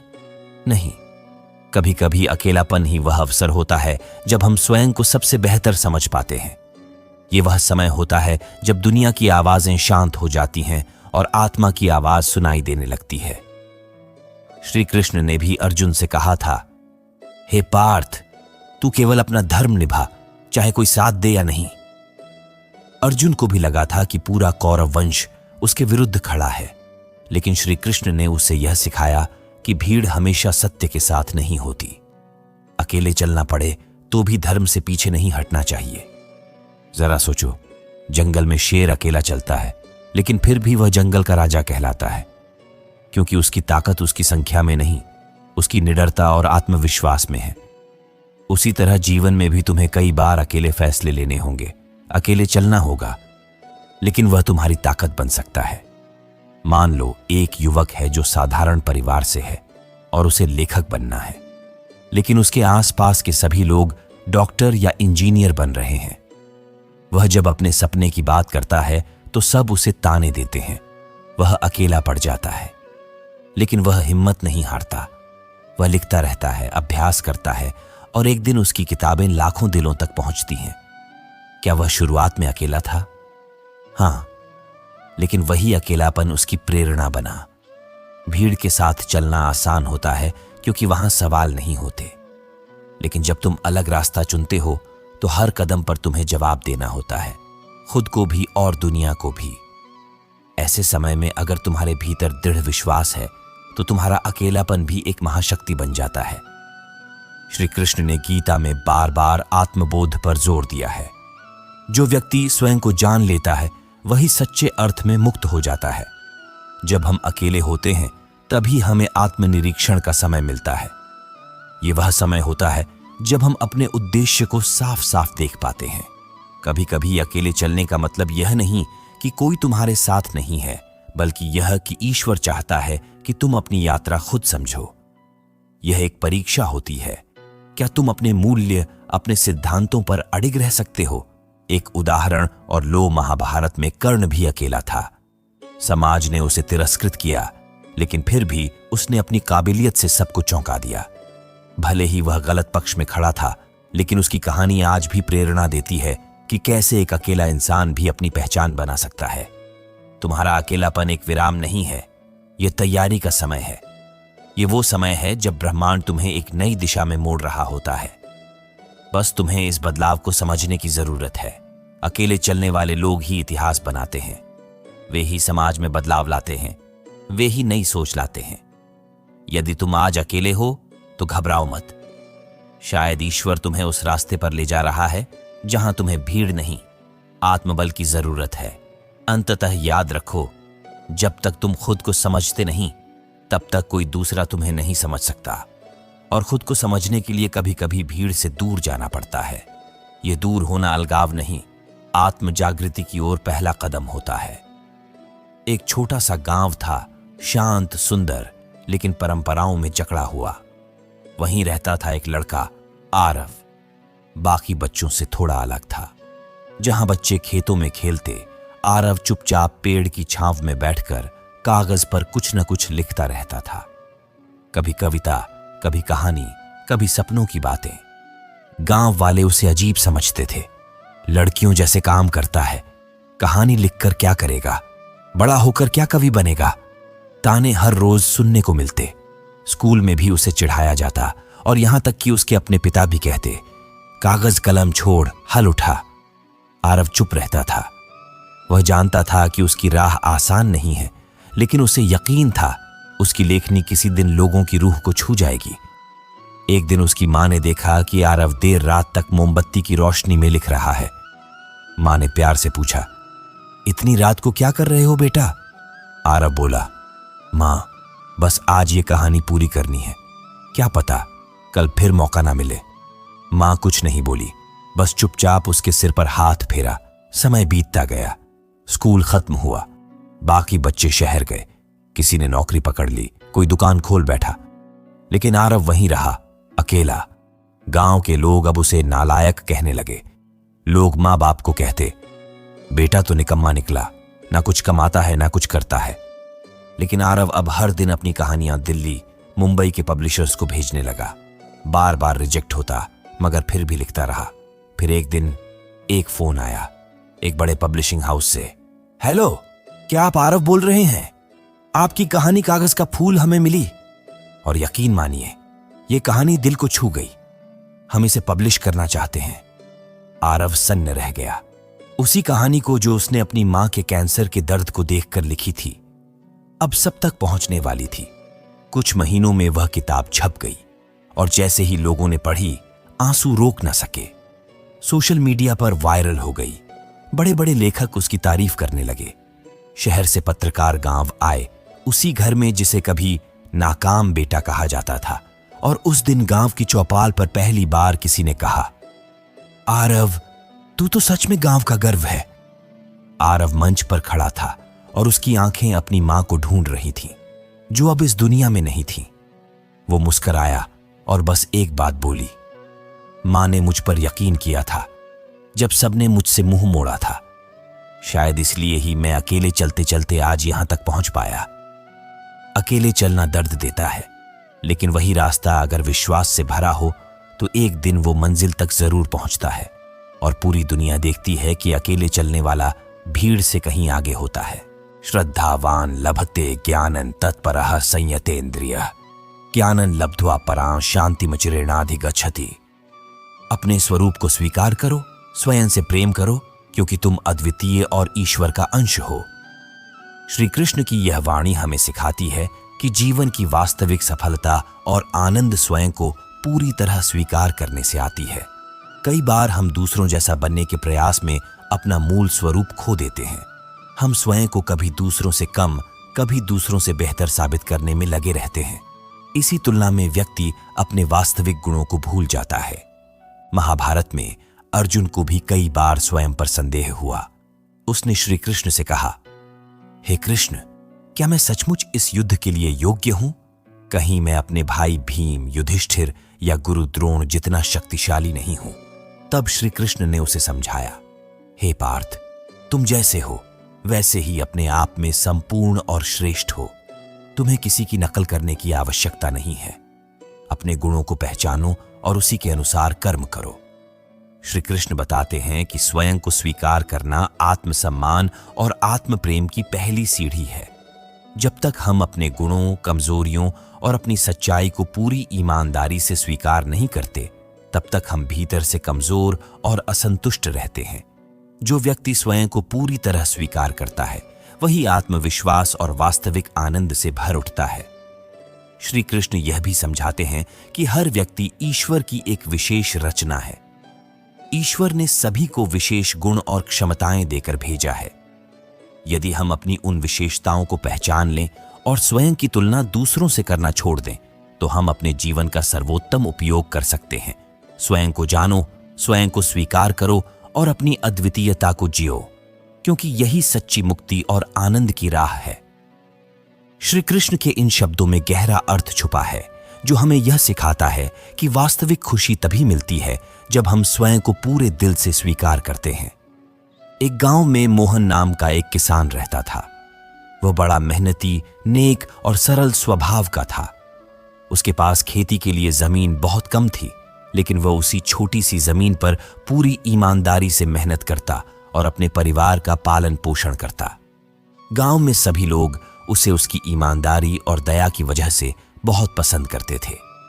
लेकिन कुछ लोग उसे देखकर सोचते कि इतनी कम जमीन और संसाधनों के साथ वह इतना खुश कैसे रह लेता है। गांव के ही एक धनी जमींदार, जिसका नाम हरीश था, वह हमेशा मोहन से जलता था और सोचता था कि इतना गरीब आदमी इतना खुश और सम्मानित क्यों है। एक बार गांव में सूखा पड़ गया। पानी की कमी के कारण फसलें सूखने लगीं। हर किसान परेशान हो उठा। धनी जमींदार हरीश के पास खूब पैसा और जमीन थी, लेकिन सूखे की मार उसे भी लगी। परेशान होकर उसने सोचा कि अगर भगवान की पूजा करेगा तो शायद उसकी समस्या हल हो जाए। उसने मंदिर में जाकर पुजारियों को खूब सारा धन दिया और कहा कि वे भगवान की विशेष पूजा करें ताकि बारिश हो जाए। मंदिर में पूजा हुई, लेकिन बारिश नहीं हुई। दूसरी तरफ मोहन भी सूखे से परेशान था, लेकिन उसके पास देने के लिए न तो पैसा था और न ही कोई कीमती वस्तु। उसने सोचा, मेरे पास देने के लिए कुछ भी नहीं है, लेकिन मेरे पास मेरा मन और मेरा विश्वास है। मैं अपने पूरे मन से भगवान से प्रार्थना करूंगा। यह सोचकर उसने भगवान से प्रार्थना की, हे प्रभु, मेरे पास आपकी सेवा के लिए कुछ भी मूल्यवान नहीं है, लेकिन मैं पूरी श्रद्धा और विश्वास के साथ आपको याद करता हूं। आप तो अंतर्यामी हैं, मेरी पीड़ा समझते हैं। कृपया मेरे गांव और यहां के लोगों पर अपनी कृपा करें। अगली सुबह अचानक आसमान में बादल घिर आए और गांव में खूब बारिश हुई। पूरा गांव खुश हो उठा। जमींदार हरीश ने यह देखा तो वह आश्चर्यचकित रह गया कि उसके धन और पूजा पाठ से बारिश नहीं हुई, लेकिन मोहन की एक छोटी सी प्रार्थना से भगवान प्रसन्न हो गए। हरीश तुरंत मोहन के पास पहुंचा और पूछा, मोहन भाई, मैंने भगवान की पूजा पर इतना पैसा खर्च किया, फिर भी बारिश नहीं हुई, लेकिन तुम्हारी एक छोटी सी प्रार्थना भगवान ने तुरंत सुन ली। ऐसा क्यों हुआ? मोहन मुस्कुराकर बोला, भाई साहब, भगवान को केवल धन या कीमती वस्तुएं नहीं चाहिए होती। भगवान केवल श्रद्धा और सच्चाई से की गई प्रार्थना सुनते हैं। मेरा विश्वास सच्चा था और मेरी प्रार्थना निस्वार्थ थी। शायद यही कारण है कि भगवान ने मेरी बात सुन ली। हरीश को अब अपनी भूल समझ में आ गई। उसने देखा कि भगवान किसी बाहरी आडंबर या धन संपदा से नहीं, बल्कि सच्चे मन और विश्वास से खुश होते हैं। उसने मोहन से क्षमा मांगी और वादा किया कि अब वह भी अपनी जिंदगी में सच्चाई, विनम्रता और श्रद्धा के साथ चलेगा। उस दिन से पूरे गांव में सच्ची भक्ति का महत्व समझा जाने लगा। भगवान श्री कृष्ण गीता में कहते हैं, परानिंदति नात्मानम परो दोषान समीक्षते, आत्मनः कर्म नान्वेक्ष्य सदुरात्मा अस उच्यते। श्री कृष्ण के अनुसार जीवन में सबसे बड़ी भूल यही होती है कि हम दूसरों की गलतियां ढूंढने में लगे रहते हैं, जबकि स्वयं अपनी गलतियों को नजरअंदाज कर देते हैं। जब तक हम अपने अंदर की कमियों और कमजोरियों को स्वीकार नहीं करते, तब तक हम कभी भी अपने जीवन को सही दिशा में नहीं ले जा सकते। दूसरों में दोष देखने से न तो हमारा भला होता है और न ही सामने वाले का, बल्कि इससे हमारे अंदर केवल नकारात्मकता और अहंकार बढ़ता है। महाभारत में दुर्योधन ने हमेशा पांडवों के दोष ढूंढे। उसे अपने सगे भाइयों, मित्रों, यहां तक कि अपने गुरुजनों में भी सिर्फ बुराइयां ही दिखती थीं। परिणाम यह हुआ कि उसकी पूरी सोच दूषित हो गई और वह अपने अहंकार में इतना डूब गया कि उसने धर्म और अधर्म के बीच अंतर देखना ही बंद कर दिया। परिणाम स्वरूप वह अपने विनाश का कारण स्वयं बना। दूसरी ओर युधिष्ठिर ने हमेशा अपने कर्मों का निरीक्षण किया, अपनी कमियों को देखा, सुधारा और इसी कारण वह हमेशा सही मार्ग पर चलता रहा। परिणाम यह हुआ कि विपरीत परिस्थितियों में भी वह संयमित, शांत और सफल रहा। श्री कृष्ण कहते हैं, जो व्यक्ति दूसरों के दोष देखने के बजाय अपने भीतर देखता है, वही जीवन में आगे बढ़ सकता है। दूसरों के दोष खोजने वाला व्यक्ति कभी खुश नहीं रह सकता, लेकिन जो स्वयं के दोषों को स्वीकार करके उन्हें दूर करता है, वही वास्तविक सुख और सफलता को प्राप्त करता है। इसलिए यदि हम अपने जीवन को सही दिशा में ले जाना चाहते हैं, तो हमें दूसरों के अवगुणों की बजाय अपनी गलतियों पर ध्यान देना चाहिए। यही वास्तविक उन्नति का मार्ग है। प्राचीन समय में एक नगर था जहां सीमा नाम की एक विधवा महिला अपने छोटे बेटे के साथ रहती थी। उसका जीवन कठिनाइयों से भरा था, न धन था न कोई सहारा, लेकिन एक चीज थी जो उसे बाकी लोगों से अलग बनाती थी, उसकी अटूट भक्ति और सच्चा प्रेम भगवान श्री कृष्ण के प्रति। उसके घर में न तो कोई मंदिर था न ही बड़ी मूर्ति, बस एक मिट्टी का बना छोटा सा श्री कृष्ण का स्वरूप था, जिसे वह रोज साफ करती, फूलों की एक पंखुड़ी अर्पित करती और अपनी सूखी रोटी का पहला टुकड़ा उनके सामने रखती। गांव के लोग उसका मजाक उड़ाते और कहते, क्यों अपना समय बर्बाद करती हो सीमा? भगवान रोटी के टुकड़े खाकर प्रसन्न नहीं होते, उन्हें दूध, मलाई, घी और सोने की थाली चाहिए। लेकिन सीमा मुस्कुराकर कहती, मुझे पता है भगवान को भूख नहीं है, लेकिन उन्हें मेरा प्रेम चाहिए जो मैं रोज अर्पित करती हूं। एक बार गांव में एक बड़ा धार्मिक आयोजन हुआ, जहां लोग भव्य भोग, सोने की मूर्तियां और ढेरों सजावट के साथ भगवान की आराधना कर रहे थे। हर कोई दिखावा करने में लगा था, किसका भोग अधिक है, किसकी सजावट सुंदर है, किसकी वाणी मधुर है, लेकिन किसी के मन में सच्ची भक्ति नहीं थी। उसी रात गांव में एक चमत्कार हुआ। मंदिर की श्री कृष्ण मूर्ति अचानक लुप्त हो गई। पूरे गांव में हड़कंप मच गया। लोग सोचने लगे कि किसी ने चोरी कर ली। कई दिन बीत गए, लेकिन मूर्ति नहीं मिली। सब परेशान थे। फिर अचानक एक दिन एक साधु गांव में आया और बोला, भगवान वहां जाते हैं जहां उन्हें सच्चा प्रेम मिलता है, न कि वहां जहां दिखावा हो। जाओ और उस महिला को खोजो जो प्रेम से भगवान को रोटी का टुकड़ा अर्पित करती है। लोग दौड़े दौड़े सीमा के घर पहुंचे और वहां का दृश्य देखकर स्तब्ध रह गए। मिट्टी की छोटी मूर्ति से एक दिव्य प्रकाश निकल रहा था और श्री कृष्ण की छवि उस मिट्टी में प्रकट हो गई थी। सभी ने अपनी आंखों से देखा कि भगवान वास्तव में उस सच्चे प्रेम से प्रसन्न हो चुके थे जो सीमा ने बिना किसी स्वार्थ, बिना किसी अपेक्षा के उन्हें दिया था। गांव वालों को अब समझ आया कि ईश्वर को पाने के लिए बड़ा मंदिर, महंगे प्रसाद या विशेष नियमों की नहीं, बल्कि निष्कलंक हृदय की आवश्यकता होती है। उस दिन से लोग सीमा को आदर से देखने लगे और उसके पास बैठकर भक्ति के सही अर्थ को समझने लगे। इस घटना ने पूरे गांव को बदल दिया। अब वहां भक्ति में प्रतियोगिता नहीं, प्रेम में समर्पण था। और सीमा, वह अब भी रोज उसी मिट्टी की मूर्ति के सामने बैठती, एक पंखुड़ी अर्पित करती और कहती, प्रभु, मेरे पास कुछ नहीं, लेकिन जो भी है वह आपके चरणों में है। श्री कृष्ण की यह लीला सबको यह सिखा गई कि जहां प्रेम होता है वहां प्रभु स्वयं उपस्थित होते हैं, न कि जहां सिर्फ रस्में और दिखावा होता है। समदुख सुखम धीरन सौमृतत्वाय कल्पते। जो व्यक्ति कठिन समय में भी अपने धैर्य को न खोए, वही वास्तव में मजबूत होता है। श्री कृष्ण की यह वाणी हमें यह सिखाती है कि जीवन में कठिनाइयां आना तय हैं, लेकिन जो व्यक्ति उनके बीच भी अपने मन को स्थिर रखता है, वही उन संकटों को पार कर पाता है। अधिकतर लोग तभी तक खुश रहते हैं जब तक सब कुछ उनके अनुसार चलता है, लेकिन जैसे ही कोई बड़ी समस्या आती है, वे घबरा जाते हैं, हताश हो जाते हैं और कई बार तो सब कुछ छोड़ने की सोचने लगते हैं। महाभारत के युद्ध में जब अर्जुन ने सामने अपने प्रियजनों को देखा तो वह भीतर से टूट गया। उसने अपने धनुष को नीचे रख दिया और श्री कृष्ण से कहा कि वह यह युद्ध नहीं लड़ सकता। तब श्री कृष्ण ने उसे न केवल युद्ध का महत्व समझाया, बल्कि यह भी सिखाया कि संकट की घड़ी में मन का डगमगाना स्वाभाविक है, लेकिन वहीं से हमारी परीक्षा शुरू होती है। श्री कृष्ण ने यह भी बताया कि धैर्य और स्थिरता केवल बाहरी परिस्थितियों से नहीं आती, बल्कि अंदर की समझ और आत्मबल से आती है। जब हम बार बार चिंता में पड़ते हैं, जब हम सोचते हैं कि हमारे साथ ही ऐसा क्यों हो रहा है, तो हम भीतर से कमजोर होते जाते हैं। लेकिन जब हम परिस्थितियों को स्वीकार कर उनका सामना करना सीख जाते हैं, तब हम उनसे ऊपर उठते हैं। जो व्यक्ति संकट में भी मुस्कुरा सकता है, जो गिरकर भी दोबारा खड़ा हो सकता है, वही असली योद्धा है।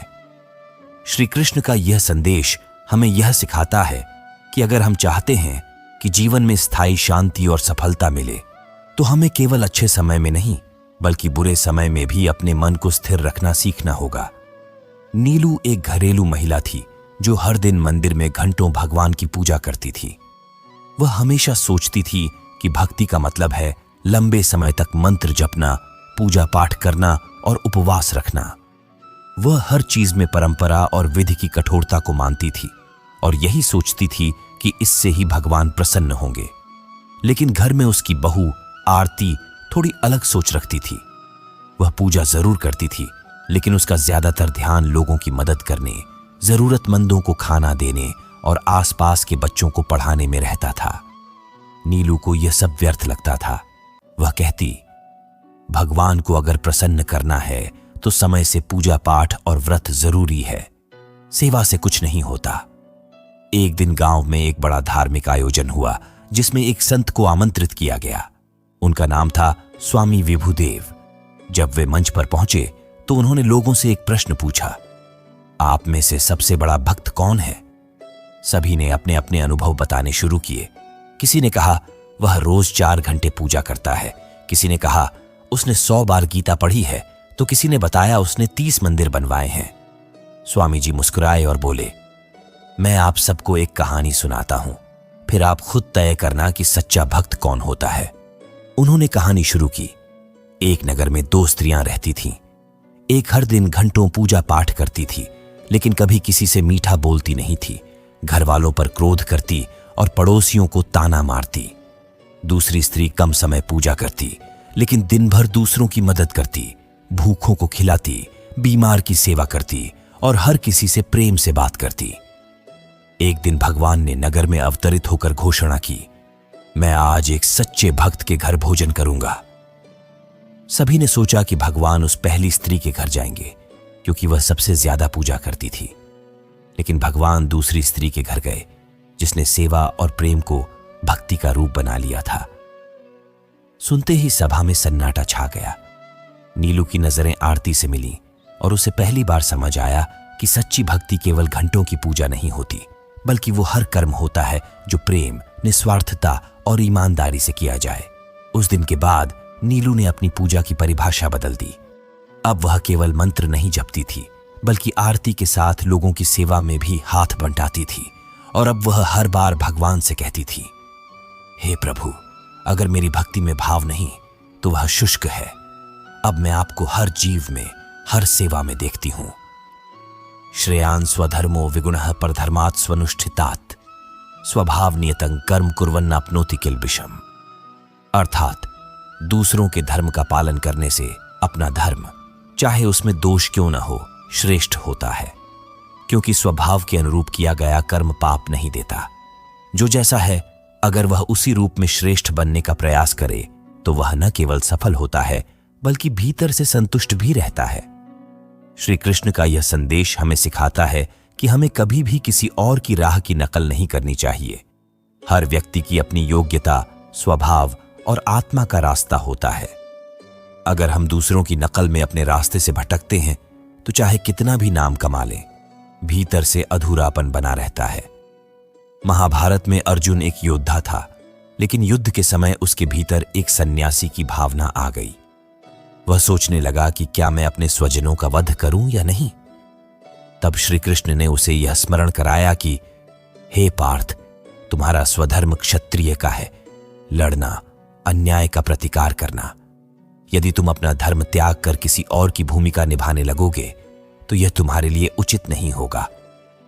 श्री कृष्ण यही स्पष्ट करते हैं कि स्वधर्म का पालन करते हुए गलती हो जाना भी परधर्म को अपनाने से श्रेष्ठ होता है। आज के समय में भी लोग दूसरों की जीवन शैली, सफलता, करियर या पहचान की नकल करने में लगे रहते हैं। कोई गायक बनना चाहता है क्योंकि उसका मित्र प्रसिद्ध है, कोई व्यापारी बनना चाहता है क्योंकि पड़ोसी अमीर है। लेकिन जब हम अपनी आत्मा की पुकार को अनसुना कर देते हैं, तभी जीवन में खालीपन आ जाता है। स्वभाव के अनुरूप कर्म करने वाला व्यक्ति सच्चे अर्थों में सफल, संतुलित और शांत होता है। श्री कृष्ण का यह गूढ़ ज्ञान हमें यह सिखाता है कि जीवन की सच्ची जीत तब होती है जब हम अपने मौलिक स्वभाव के साथ ईमानदारी से जीते हैं, न किसी की नकल में, न किसी के दबाव में, बल्कि अपने अंतःकरण की आवाज सुनकर। अच्छे से समझने के लिए एक कहानी सुनाता हूं। पुराने समय की बात है। एक शहर में शैलेश नाम का एक युवक रहता था। वह पढ़ा लिखा था, लेकिन जिंदगी को लेकर उसमें हमेशा एक बेचैनी बनी रहती थी। उसे लगता था कि उसका जीवन निरर्थक है, क्योंकि उसके पास वैसा बड़ा मकान नहीं था जैसी उसकी कल्पनाएं थीं। उसके पास कोई महंगी चीजें नहीं थीं और न ही कोई ऐसी उपलब्धि जिसे वह गर्व से दूसरों को दिखा सके। उसका जीवन बाहर से सामान्य था, लेकिन भीतर से खालीपन और निराशा से भरा हुआ। शैलेश हर दिन एक पुराने मंदिर के सामने से गुजरता था, जहां एक बुजुर्ग पुजारी बैठते थे, पंडित वासुदेव। वे साधारण वस्त्रों में रहते, साधारण भोजन करते और पूरे दिन मंदिर में आने जाने वालों से मुस्कुराकर बातें करते। एक दिन शैलेश ने उन्हें पूछा, पंडित जी, आपने अपना पूरा जीवन इस छोटे से मंदिर में बिता दिया। न कोई धन, न कोई प्रसिद्धि, न ही कोई बड़ा मकान, फिर भी आप हमेशा खुश कैसे रहते हैं? पंडित वासुदेव मुस्कुराए और बोले, बेटा, मैं हर दिन भगवान को एक फूल चढ़ाता हूं। कोई बड़ा भोग नहीं, कोई महंगी थाली नहीं, बस एक फूल, लेकिन वह श्रद्धा और प्रेम से भरा होता है। यही मेरी सबसे बड़ी कमाई है। शैलेश हंसा और बोला, लेकिन क्या भगवान सच में इस एक फूल को स्वीकार करते हैं? पंडित वासुदेव ने जवाब में एक उदाहरण दिया। मान लो तुम्हें किसी ने 1 लाख रुपए का उपहार भेजा हो, लेकिन बिना भावनाओं के, और कोई दूसरा तुम्हें एक चाय का कप इस भाव से दे कि वह तुम्हारे लिए बहुत कुछ मानता है, तो तुम किसे ज्यादा याद रखोगे? शैलेश चुप हो गया। फिर पंडित जी ने कहा, भगवान को भी वही प्रिय है जो प्रेम से दिया जाए। उसी दिन शाम को शैलेश ने पहली बार अपने कमरे में दीपक जलाया, अपने पुराने फूलदान से एक ताजा फूल लिया और उसे अपने ईश्वर की तस्वीर के सामने रखकर बस एक बात कही, प्रभु, मैं कुछ खास नहीं हूं, पर जो कुछ भी हूं आपका हूं। उस रात शैलेश को जीवन में पहली बार गहरी नींद आई। उसके मन का खालीपन जैसे भर गया था। अगले दिन से उसने अपने जीवन को बदल दिया। अब वह दूसरों से तुलना नहीं करता था, न ही किसी बड़ी चीज का पीछा करता था। वह हर दिन ईश्वर को प्रेम पूर्वक कुछ न कुछ अर्पित करता, चाहे वह एक विचार हो, एक छोटा सा काम हो, या बस एक सच्ची भावना। कुछ वर्षों में उसका जीवन पूरी तरह बदल गया। वह संतुष्ट था, शांत था, और सबसे बड़ी बात, उसका हृदय भक्ति और प्रेम से भर गया था। अब लोग उससे प्रेरणा लेने लगे थे, और जिसने कभी खुद को व्यर्थ समझा था, वही अब दूसरों की आत्मा में प्रकाश भरने लगा था, क्योंकि उसने जान लिया था, सच्ची भक्ति का मूल्य किसी भव्यता में नहीं, बल्कि हृदय के प्रेम में छिपा होता है। अपि चेदसि पापेभ्यः सर्वेभ्यः पापकृत्तमः सर्वं ज्ञानप्लवेनैव वृजिनं सन्तरिष्यसि। अर्थ, यदि तू सबसे बड़ा पापी भी हो, तो भी यदि तू सच्चे हृदय से ज्ञान और शुद्ध भावना के साथ मेरे शरण में आता है, तो वह सब पाप नष्ट हो जाते हैं। भगवान कर्म नहीं, बल्कि नियत को देखते हैं। श्री कृष्ण की यह वाणी हमें यह सिखाती है कि हम जीवन में जो भी करते हैं, उसका मूल्य सिर्फ बाहरी परिणामों से नहीं, बल्कि हमारे मन की भावना से तय होता है। अगर हमारी नीयत शुद्ध है, तो एक छोटा सा कार्य भी ईश्वर को प्रिय होता है, और यदि हमारी नीयत स्वार्थ या अहंकार से भरी हो, तो बड़ा कार्य भी मूल्यहीन हो जाता है। महाभारत में यही कारण था कि श्री कृष्ण ने अर्जुन को बार बार कहा, कर्म करते समय अपने मन को साफ रखो। तुम युद्ध करो, लेकिन क्रोध, अहंकार या बदले की भावना से नहीं, बल्कि धर्म और कर्तव्य के भाव से। श्री कृष्ण यह भी बताते हैं कि कर्म के पीछे छिपी भावना ही आत्मा का प्रतिबिंब होती है। जब कोई व्यक्ति दूसरों की सेवा करता है, लेकिन दिखावे के लिए, तो वह केवल बाहरी रूप से अच्छा दिखता है। लेकिन जो व्यक्ति दिल से किसी की भलाई चाहता है, इवन बिना कोई प्रसिद्धि या पुरस्कार की आशा के, वही सच्चा साधक है। जिसके मन में छल नहीं, उसका हर कार्य पूजा है। श्री कृष्ण का यह संदेश आज भी उतना ही सार्थक है जितना महाभारत के समय था। अगर हम अपने जीवन के हर कर्म को सच्ची नीयत, सच्चे भाव और समर्पण के साथ करें तो हमें परमात्मा का आशीर्वाद अवश्य प्राप्त होता है। अहंकारम बलम दर्पम कामम क्रोधम परिग्रहम विमुच्य निर्ममः शांतो ब्रह्म भूयाय कल्पते। अर्थात जो व्यक्ति अहंकार, बल, घमंड, कामना, क्रोध और संग्रह का त्याग कर देता है वह शांति को प्राप्त करता है और ब्रह्म स्वरूप हो जाता है। अहंकार ज्ञान को ढंक देता है और विनम्रता सत्य को उजागर करती है। श्री कृष्ण का यह अमूल्य संदेश हमें यह सिखाता है कि जो व्यक्ति अपने गुणों, धन, शक्ति या ज्ञान पर गर्व करने लगता है वह धीरे धीरे अपने पतन की ओर बढ़ता है, जबकि जो विनम्रता और सरलता को अपनाता है वही सच्ची ऊंचाइयों को छूता है। अहंकार व्यक्ति को सबसे पहले उसकी दृष्टि से गिराता है, फिर दूसरों की नजरों से। महाभारत में दुर्योधन का पतन केवल उसकी शक्तियों की वजह से नहीं हुआ, बल्कि उस अहंकार की वजह से हुआ जो उसे अपनी गलतियां स्वीकार नहीं करने देता था। वह हमेशा सोचता था कि जो वह कह रहा है वही सही है। वहीं अर्जुन, जो युद्ध से पहले विचलित था, लेकिन जब उसने श्री कृष्ण की बातों को विनम्रता से स्वीकार किया तो वह वही अर्जुन बन गया जिसने धर्म की रक्षा के लिए संपूर्ण कुरुक्षेत्र को हिला दिया। श्री कृष्ण बार बार कहते हैं, जब तक तुम यह सोचते रहोगे कि सब तुम्हारे अधीन है तब तक तुम भ्रम में रहोगे, लेकिन जिस दिन तुम समझ जाओगे कि सब कुछ ईश्वर के अधीन है उस दिन तुम्हारे भीतर शांति उतर आएगी। अहंकार व्यक्ति को दूसरों से काट देता है, जबकि विनम्रता उसे सबका प्रिय बना देती है। श्री कृष्ण ने कभी अपनी दिव्यता का प्रदर्शन नहीं किया, लेकिन उनका हर कर्म उनके विराट स्वरूप का परिचय देता था, क्योंकि वे विनम्र थे, प्रेम से भरे थे और पूर्णतः निरहंकारी थे। श्री कृष्ण की माया को समझना आसान नहीं, क्योंकि वह कभी भी छल में नहीं पड़ते, बल्कि दूसरों के छल को उनकी ही दिशा में मोड़ देते हैं। महाभारत में ऐसे अनेक उदाहरण हैं जहां उन्होंने बिना हथियार उठाए युद्ध की दिशा बदल दी। उनकी सबसे बड़ी शक्ति थी उनकी नीयत। वे कभी भी व्यक्तिगत स्वार्थ के लिए नहीं लड़े, बल्कि धर्म की रक्षा के लिए हर कदम उठाया। जब शकुनी और दुर्योधन ने पांडवों के खिलाफ षड्यंत्र रचा तो उनकी चालें बहुत गहरी थीं, लेकिन कृष्ण जानते थे कि अधर्म की योजना चाहे कितनी भी परफेक्ट क्यों न हो, वह अंत में खुद ही ढह जाती है। इसलिए उन्होंने युद्ध में भाग न लेकर पांडवों के सारथी बनना चुना, क्योंकि उन्हें मार्ग दिखाना था, अस्त्र नहीं चलाना।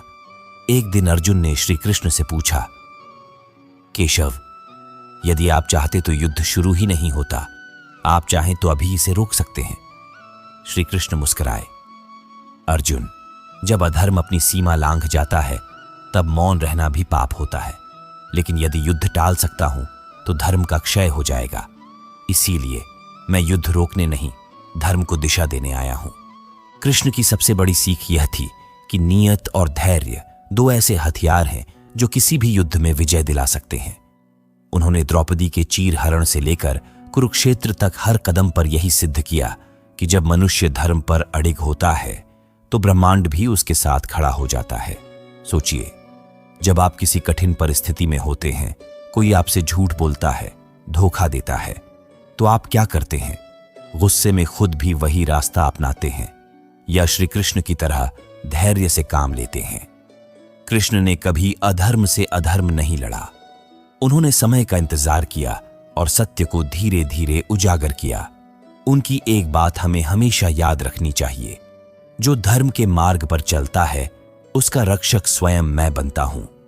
यह केवल वचन नहीं, हर परिस्थिति में प्रमाणित हुआ। उन्होंने अर्जुन को सिर्फ गीता नहीं सिखाई, बल्कि जीवन की सबसे बड़ी सच्चाई बताई। कर्म करो, फल की चिंता मत करो। जब अर्जुन मोह में फंस गए तब श्री कृष्ण ने उन्हें सिर्फ युद्ध की योजना नहीं दी, बल्कि आत्मा और शरीर के संबंध की गहराई को समझाया। उन्होंने बताया कि यह शरीर नाशवान है, लेकिन आत्मा अमर है। इसलिए मृत्यु से डरने वाला कभी भी धर्म की रक्षा नहीं कर सकता। मान लीजिए आप नौकरी में हैं और कोई आपका सम्मान छीनने की कोशिश करता है। आप चाहते हैं कि तुरंत बदला लें, लेकिन श्री कृष्ण की तरह सोचिए, जो सत्य है वह समय के साथ सबके सामने आ जाता है। आप बस सही काम करते रहिए, ईश्वर न्याय जरूर करता है। श्री कृष्ण के हर संवाद में जीवन की गहराई छिपी होती है। वह हमें बार बार यह समझाते हैं कि अधर्म और झूठ का जीवन छोटा होता है, जबकि सत्य और धर्म की उम्र अनंत होती है। यही कारण था कि महाभारत में लाखों योद्धा आए और गए, लेकिन श्री कृष्ण का नाम आज भी जीवित है। उनकी माया सिर्फ भ्रम पैदा करने के लिए नहीं थी, बल्कि लोगों को उनके कर्मों के फल दिखाने के लिए थी।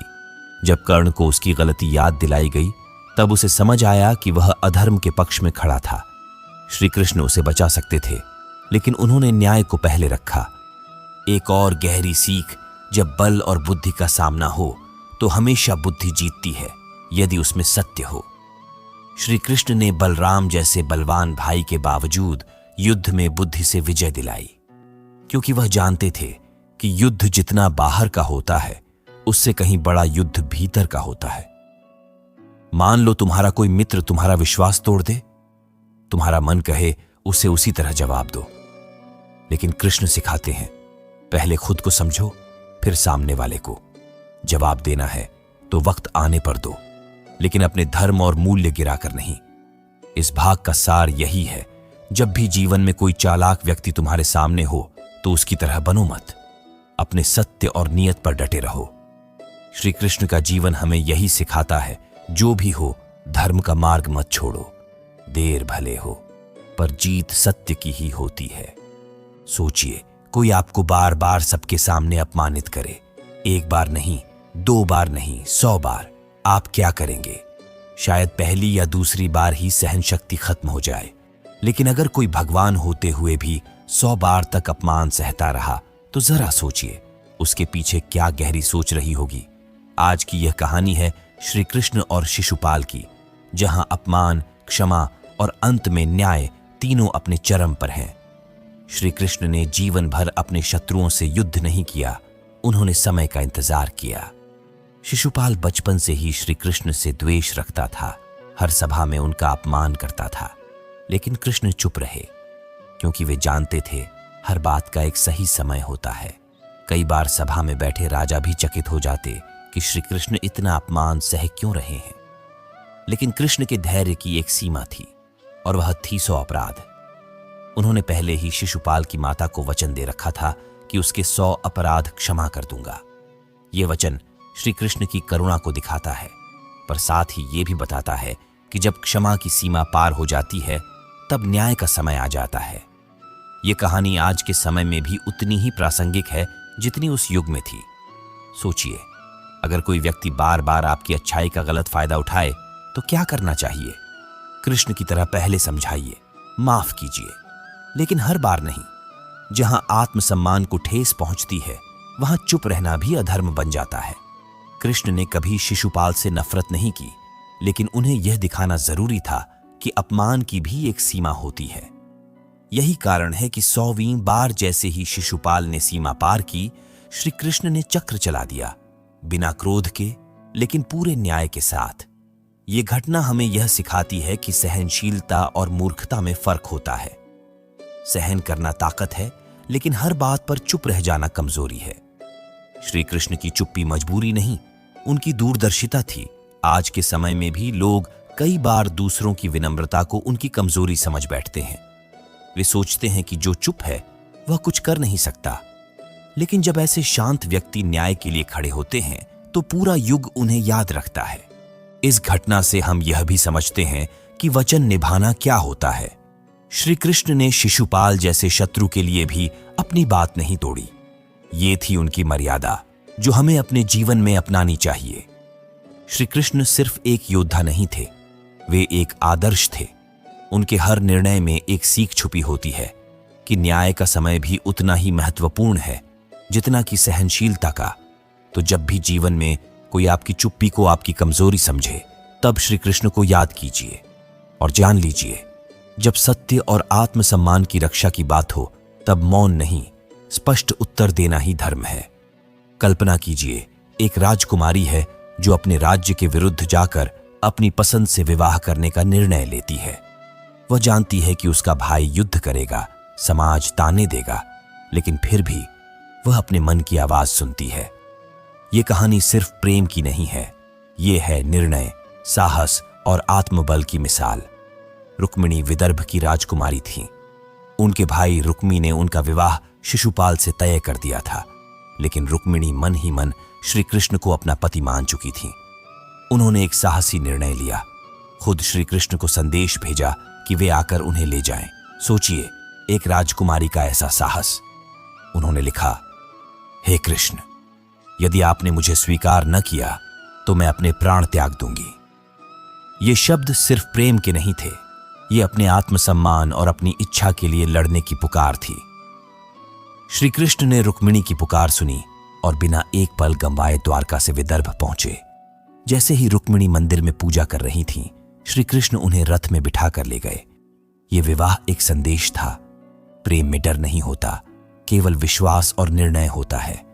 रुक्मी ने पीछा किया, युद्ध भी हुआ, लेकिन श्री कृष्ण ने उसे मारा नहीं, बस पराजित किया। क्यों? क्योंकि युद्ध में जीत से बड़ी बात थी प्रेम का सम्मान, और श्री कृष्ण कभी भी किसी निर्दोष को कष्ट नहीं देते थे, चाहे वह विरोधी ही क्यों न हो। यह कथा हमें सिखाती है कि जब मन में सच्चा प्रेम हो और इरादे मजबूत हों, तो कोई भी दीवार बड़ी नहीं होती। रुक्मिणी जैसी नारी हमें दिखाती है कि प्रेम में भी आत्मबल होना चाहिए, सिर्फ भावनाओं से नहीं, बल्कि साहस से भरा हुआ।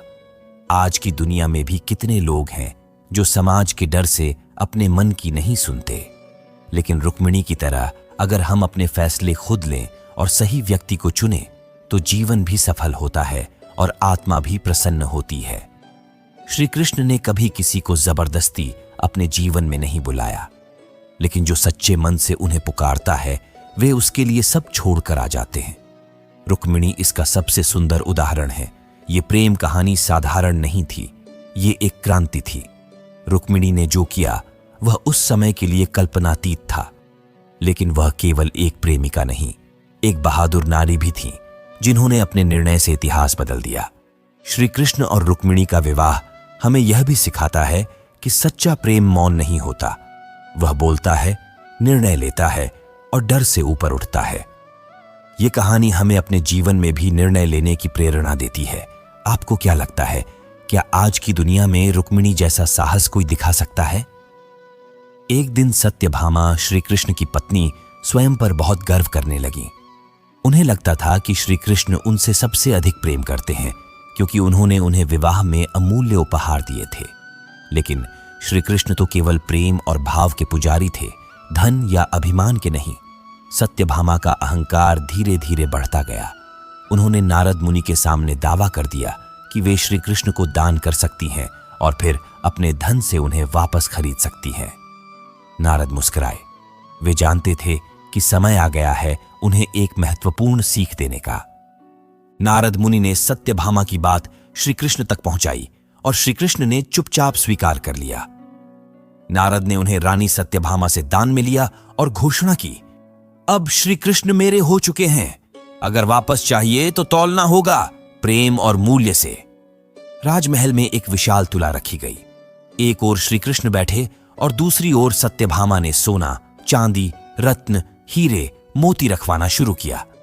लेकिन जितना भी वह रखवाती, तुला का पलड़ा हिलता ही नहीं था, श्री कृष्ण की ओर झुका ही रहता। घबराहट और अपमान ने सत्यभामा को घेर लिया। वह सोच रही थीं कि इतनी संपत्ति होते हुए भी श्री कृष्ण को नहीं तौल पा रही। उन्हें अब यह समझ आने लगा था कि शायद उन्होंने कुछ गलत किया है। तभी उन्हें रुक्मिणी की याद आई। रुक्मिणी प्रेम में सच्ची थी, दिखावे से दूर। सत्यभामा ने रुक्मिणी से सहायता मांगी। रुक्मिणी मुस्कुराई, तुला के पास आईं, आंखें बंद की और एक तुलसी दल श्री कृष्ण के नाम के साथ तुला में रखा। तुलसी का पत्ता रखते ही तुला संतुलित हो गई। श्री कृष्ण का पलड़ा ऊपर उठ गया। पूरे राजमहल में स्तब्धता छा गई। सत्यभामा को अब समझ आ चुका था, केवल सच्चा प्रेम ही भगवान को प्राप्त कर सकता है, अहंकार नहीं। यह लीला हमें बताती है कि भले ही हमारे पास दुनिया की सारी संपत्ति हो, यदि हमारे अंदर प्रेम और भक्ति नहीं है तो वह सब व्यर्थ है। श्री कृष्ण धन से नहीं, हृदय से जीते जाते हैं। सत्यभामा की कथा केवल एक पत्नी की ईर्ष्या की नहीं है, यह हर उस व्यक्ति की कहानी है जो बाहरी चीजों में भगवान को खोजता है, लेकिन सच्ची राह केवल भीतर से होकर जाती है, जब हम सोचते हैं कि हमारे कर्म, हमारे दान या हमारी पूजा से हम भगवान को खरीद सकते हैं, तो यह भ्रम हमें अहंकार की ओर ले जाता है। लेकिन श्री कृष्ण बार बार दिखाते हैं केवल समर्पण से ही वे मिलते हैं। इस कथा में रुक्मिणी तुलसी दल का प्रतीक बन जाती है, जो छोटा है लेकिन उसमें प्रेम और निष्ठा की शक्ति है। यह हमें याद दिलाता है कि भगवान के लिए भावना ही सबसे बड़ी भेंट है। श्री कृष्ण ने स्वयं सत्यभामा को यह एहसास दिलाया, लेकिन किसी अपमान के बिना। उनका हर कदम प्रेम पूर्ण होता है, लेकिन साथ ही वह हमारे भ्रम को तोड़ने वाला भी होता है। तो अगली बार जब आप भगवान को कुछ चढ़ाएं, एक तुलसी दल हो, एक दिया हो या एक नम्र प्रार्थना, याद रखिए श्री कृष्ण भावना से जुड़े हैं, बाहरी चीजों से नहीं। राजसूय यज्ञ के पश्चात जब पांडवों का यश बढ़ा तो कौरवों के भीतर ईर्ष्या की आग भड़क उठी। दुर्योधन ने श्री कृष्ण को अपने महल में राजसी भोज पर आमंत्रित किया और उसी समय विदुर जी ने भी उन्हें अपने सादा भोजन पर बुलाया। यह एक अनोखी परीक्षा थी, प्रेम और प्रदर्शन की। दुर्योधन ने अपने महल को सोने चांदी से सजा दिया, संगीत, नृत्य और राजसी भोजन से वातावरण को दिव्य बना दिया। वह चाहता था कि श्री कृष्ण उस वैभव से प्रभावित हों और उसके पक्ष में हो जाएं। पर श्री कृष्ण की दृष्टि बाहरी चमक पर नहीं थी। उधर विदुर जी ने अपने घर में कुछ खास नहीं किया था, सिर्फ प्रेम से भरकर केले के छिलके तक श्री कृष्ण को परोस दिए और श्री कृष्ण मुस्कुराते हुए उन्हें प्रेम से खाते रहे। यह दृश्य हमें बताता है कि भगवान का दिल दिखावे से नहीं, भावना से जीता जाता है। जब दुर्योधन को यह पता चला कि श्री कृष्ण ने उसका निमंत्रण अस्वीकार कर विदुर के घर भोजन किया, तो वह क्रोधित हो उठा। लेकिन श्री कृष्ण ने शांत भाव से समझाया, जहां प्रेम होता है वहां मैं अपने आप चला आता हूं। दुर्योधन ने सोचा था कि भव्यता से वह भगवान को अपने पक्ष में कर लेगा, पर वह नहीं समझ पाया कि भगवान श्री कृष्ण को मनुष्य का हृदय ज्यादा प्रिय होता है, न कि उसके महल। इस लीला में श्री कृष्ण हमें यह सिखाते हैं कि जीवन में कभी केवल बाहरी वैभव और दिखावे को साधन मत बनाओ। यदि भावना सच्ची हो तो साधारण भोजन भी भगवान को प्रिय बन जाता है। यह प्रसंग हमें आज के जीवन में भी एक आईना दिखाता है।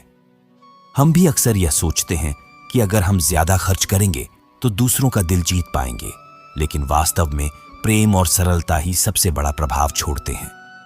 श्री कृष्ण ने विदुर के घर भोजन कर केवल प्रेम की जीत नहीं दिखाई, उन्होंने यह भी दर्शाया कि सच्चा मित्र वही होता है जो नीति, प्रेम और विनम्रता को अपनाता है। जब हम अपने रिश्तों में दिखावा करने लगते हैं, तब हम दुर्योधन जैसे बन जाते हैं, जिसकी नीयत में अहंकार छिपा होता है। और जब हम विनम्रता और समर्पण के साथ कार्य करते हैं, तो विदुर जैसे बन जाते हैं, जिनके द्वार पर स्वयं भगवान आते हैं। श्री कृष्ण के हर निर्णय के पीछे एक गहरी शिक्षा होती है।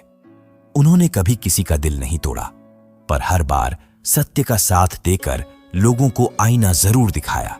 इस लीला से हमें यह भी सीख मिलती है कि भगवान को अपने जीवन में आमंत्रित करने के लिए महल नहीं, बस एक प्रेम से भरा हृदय चाहिए।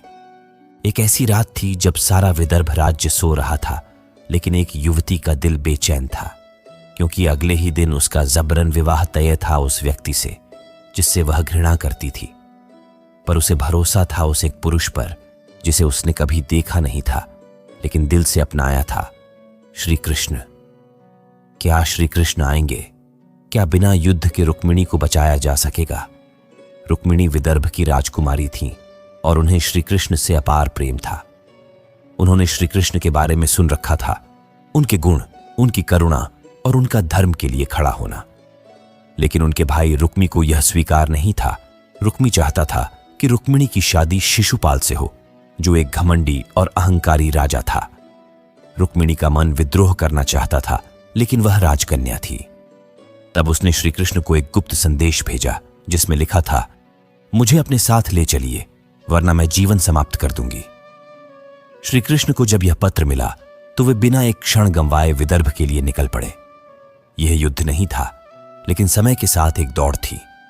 एक तरफ विवाह की तैयारियां थीं, दूसरी तरफ रुक्मिणी की आशा। सभी को लगा कि श्री कृष्ण चुप रहेंगे, लेकिन जैसे ही रुक्मिणी मंदिर से पूजा कर लौट रही थी, श्री कृष्ण अपने रथ में आए और उसे उठाकर ले गए। ये देखकर पूरे राज्य में कोलाहल मच गया। रुक्मी ने क्रोध में अपने सैनिकों के साथ श्री कृष्ण का पीछा किया, लेकिन बलराम और यदुवंशियों ने उन्हें रास्ते में ही रोक लिया। बिना किसी बड़े युद्ध के, केवल बुद्धिमत्ता और नीति से श्री कृष्ण ने रुक्मिणी को सम्मानपूर्वक अपना बनाया।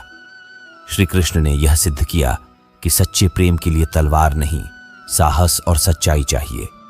उन्होंने कभी रुक्मिणी को जीतने की कोशिश नहीं की, बल्कि उसे अपनाया, उसके आत्मसम्मान के साथ। यह प्रसंग हमें सिखाता है कि जब हमारी नीयत शुद्ध हो तो भगवान स्वयं आकर हमारी रक्षा करते हैं। रुक्मिणी की तरह अगर हमारी आस्था दृढ़ हो तो परिस्थितियां चाहे जितनी कठिन हो, समाधान जरूर आता है। कई बार हमें लगता है कि बिना संघर्ष के कुछ नहीं मिलता, लेकिन श्री कृष्ण ने दिखाया कि धैर्य, नीति और प्रेम की शक्ति तलवार से कहीं अधिक होती है। श्री कृष्ण ने उस समय समाज के नियमों को चुनौती दी, पर किसी का अपमान नहीं किया। यही उनके चरित्र की गहराई है, जहां हर कार्य प्रेम से भरा होता है, लेकिन सत्य से कभी समझौता नहीं होता। रुक्मी की हार केवल युद्ध की नहीं थी, उसकी हार उसके घमंड और स्वार्थ की थी, और श्री कृष्ण की जीत प्रेम, नीति और न्याय की। तो अगली बार जब आप किसी रिश्ते या परिस्थिति में उलझ जाएं, तो श्री कृष्ण की यह लीला याद रखें। कभी कभी सबसे बड़ा युद्ध बिना तलवार के लड़ा जाता है।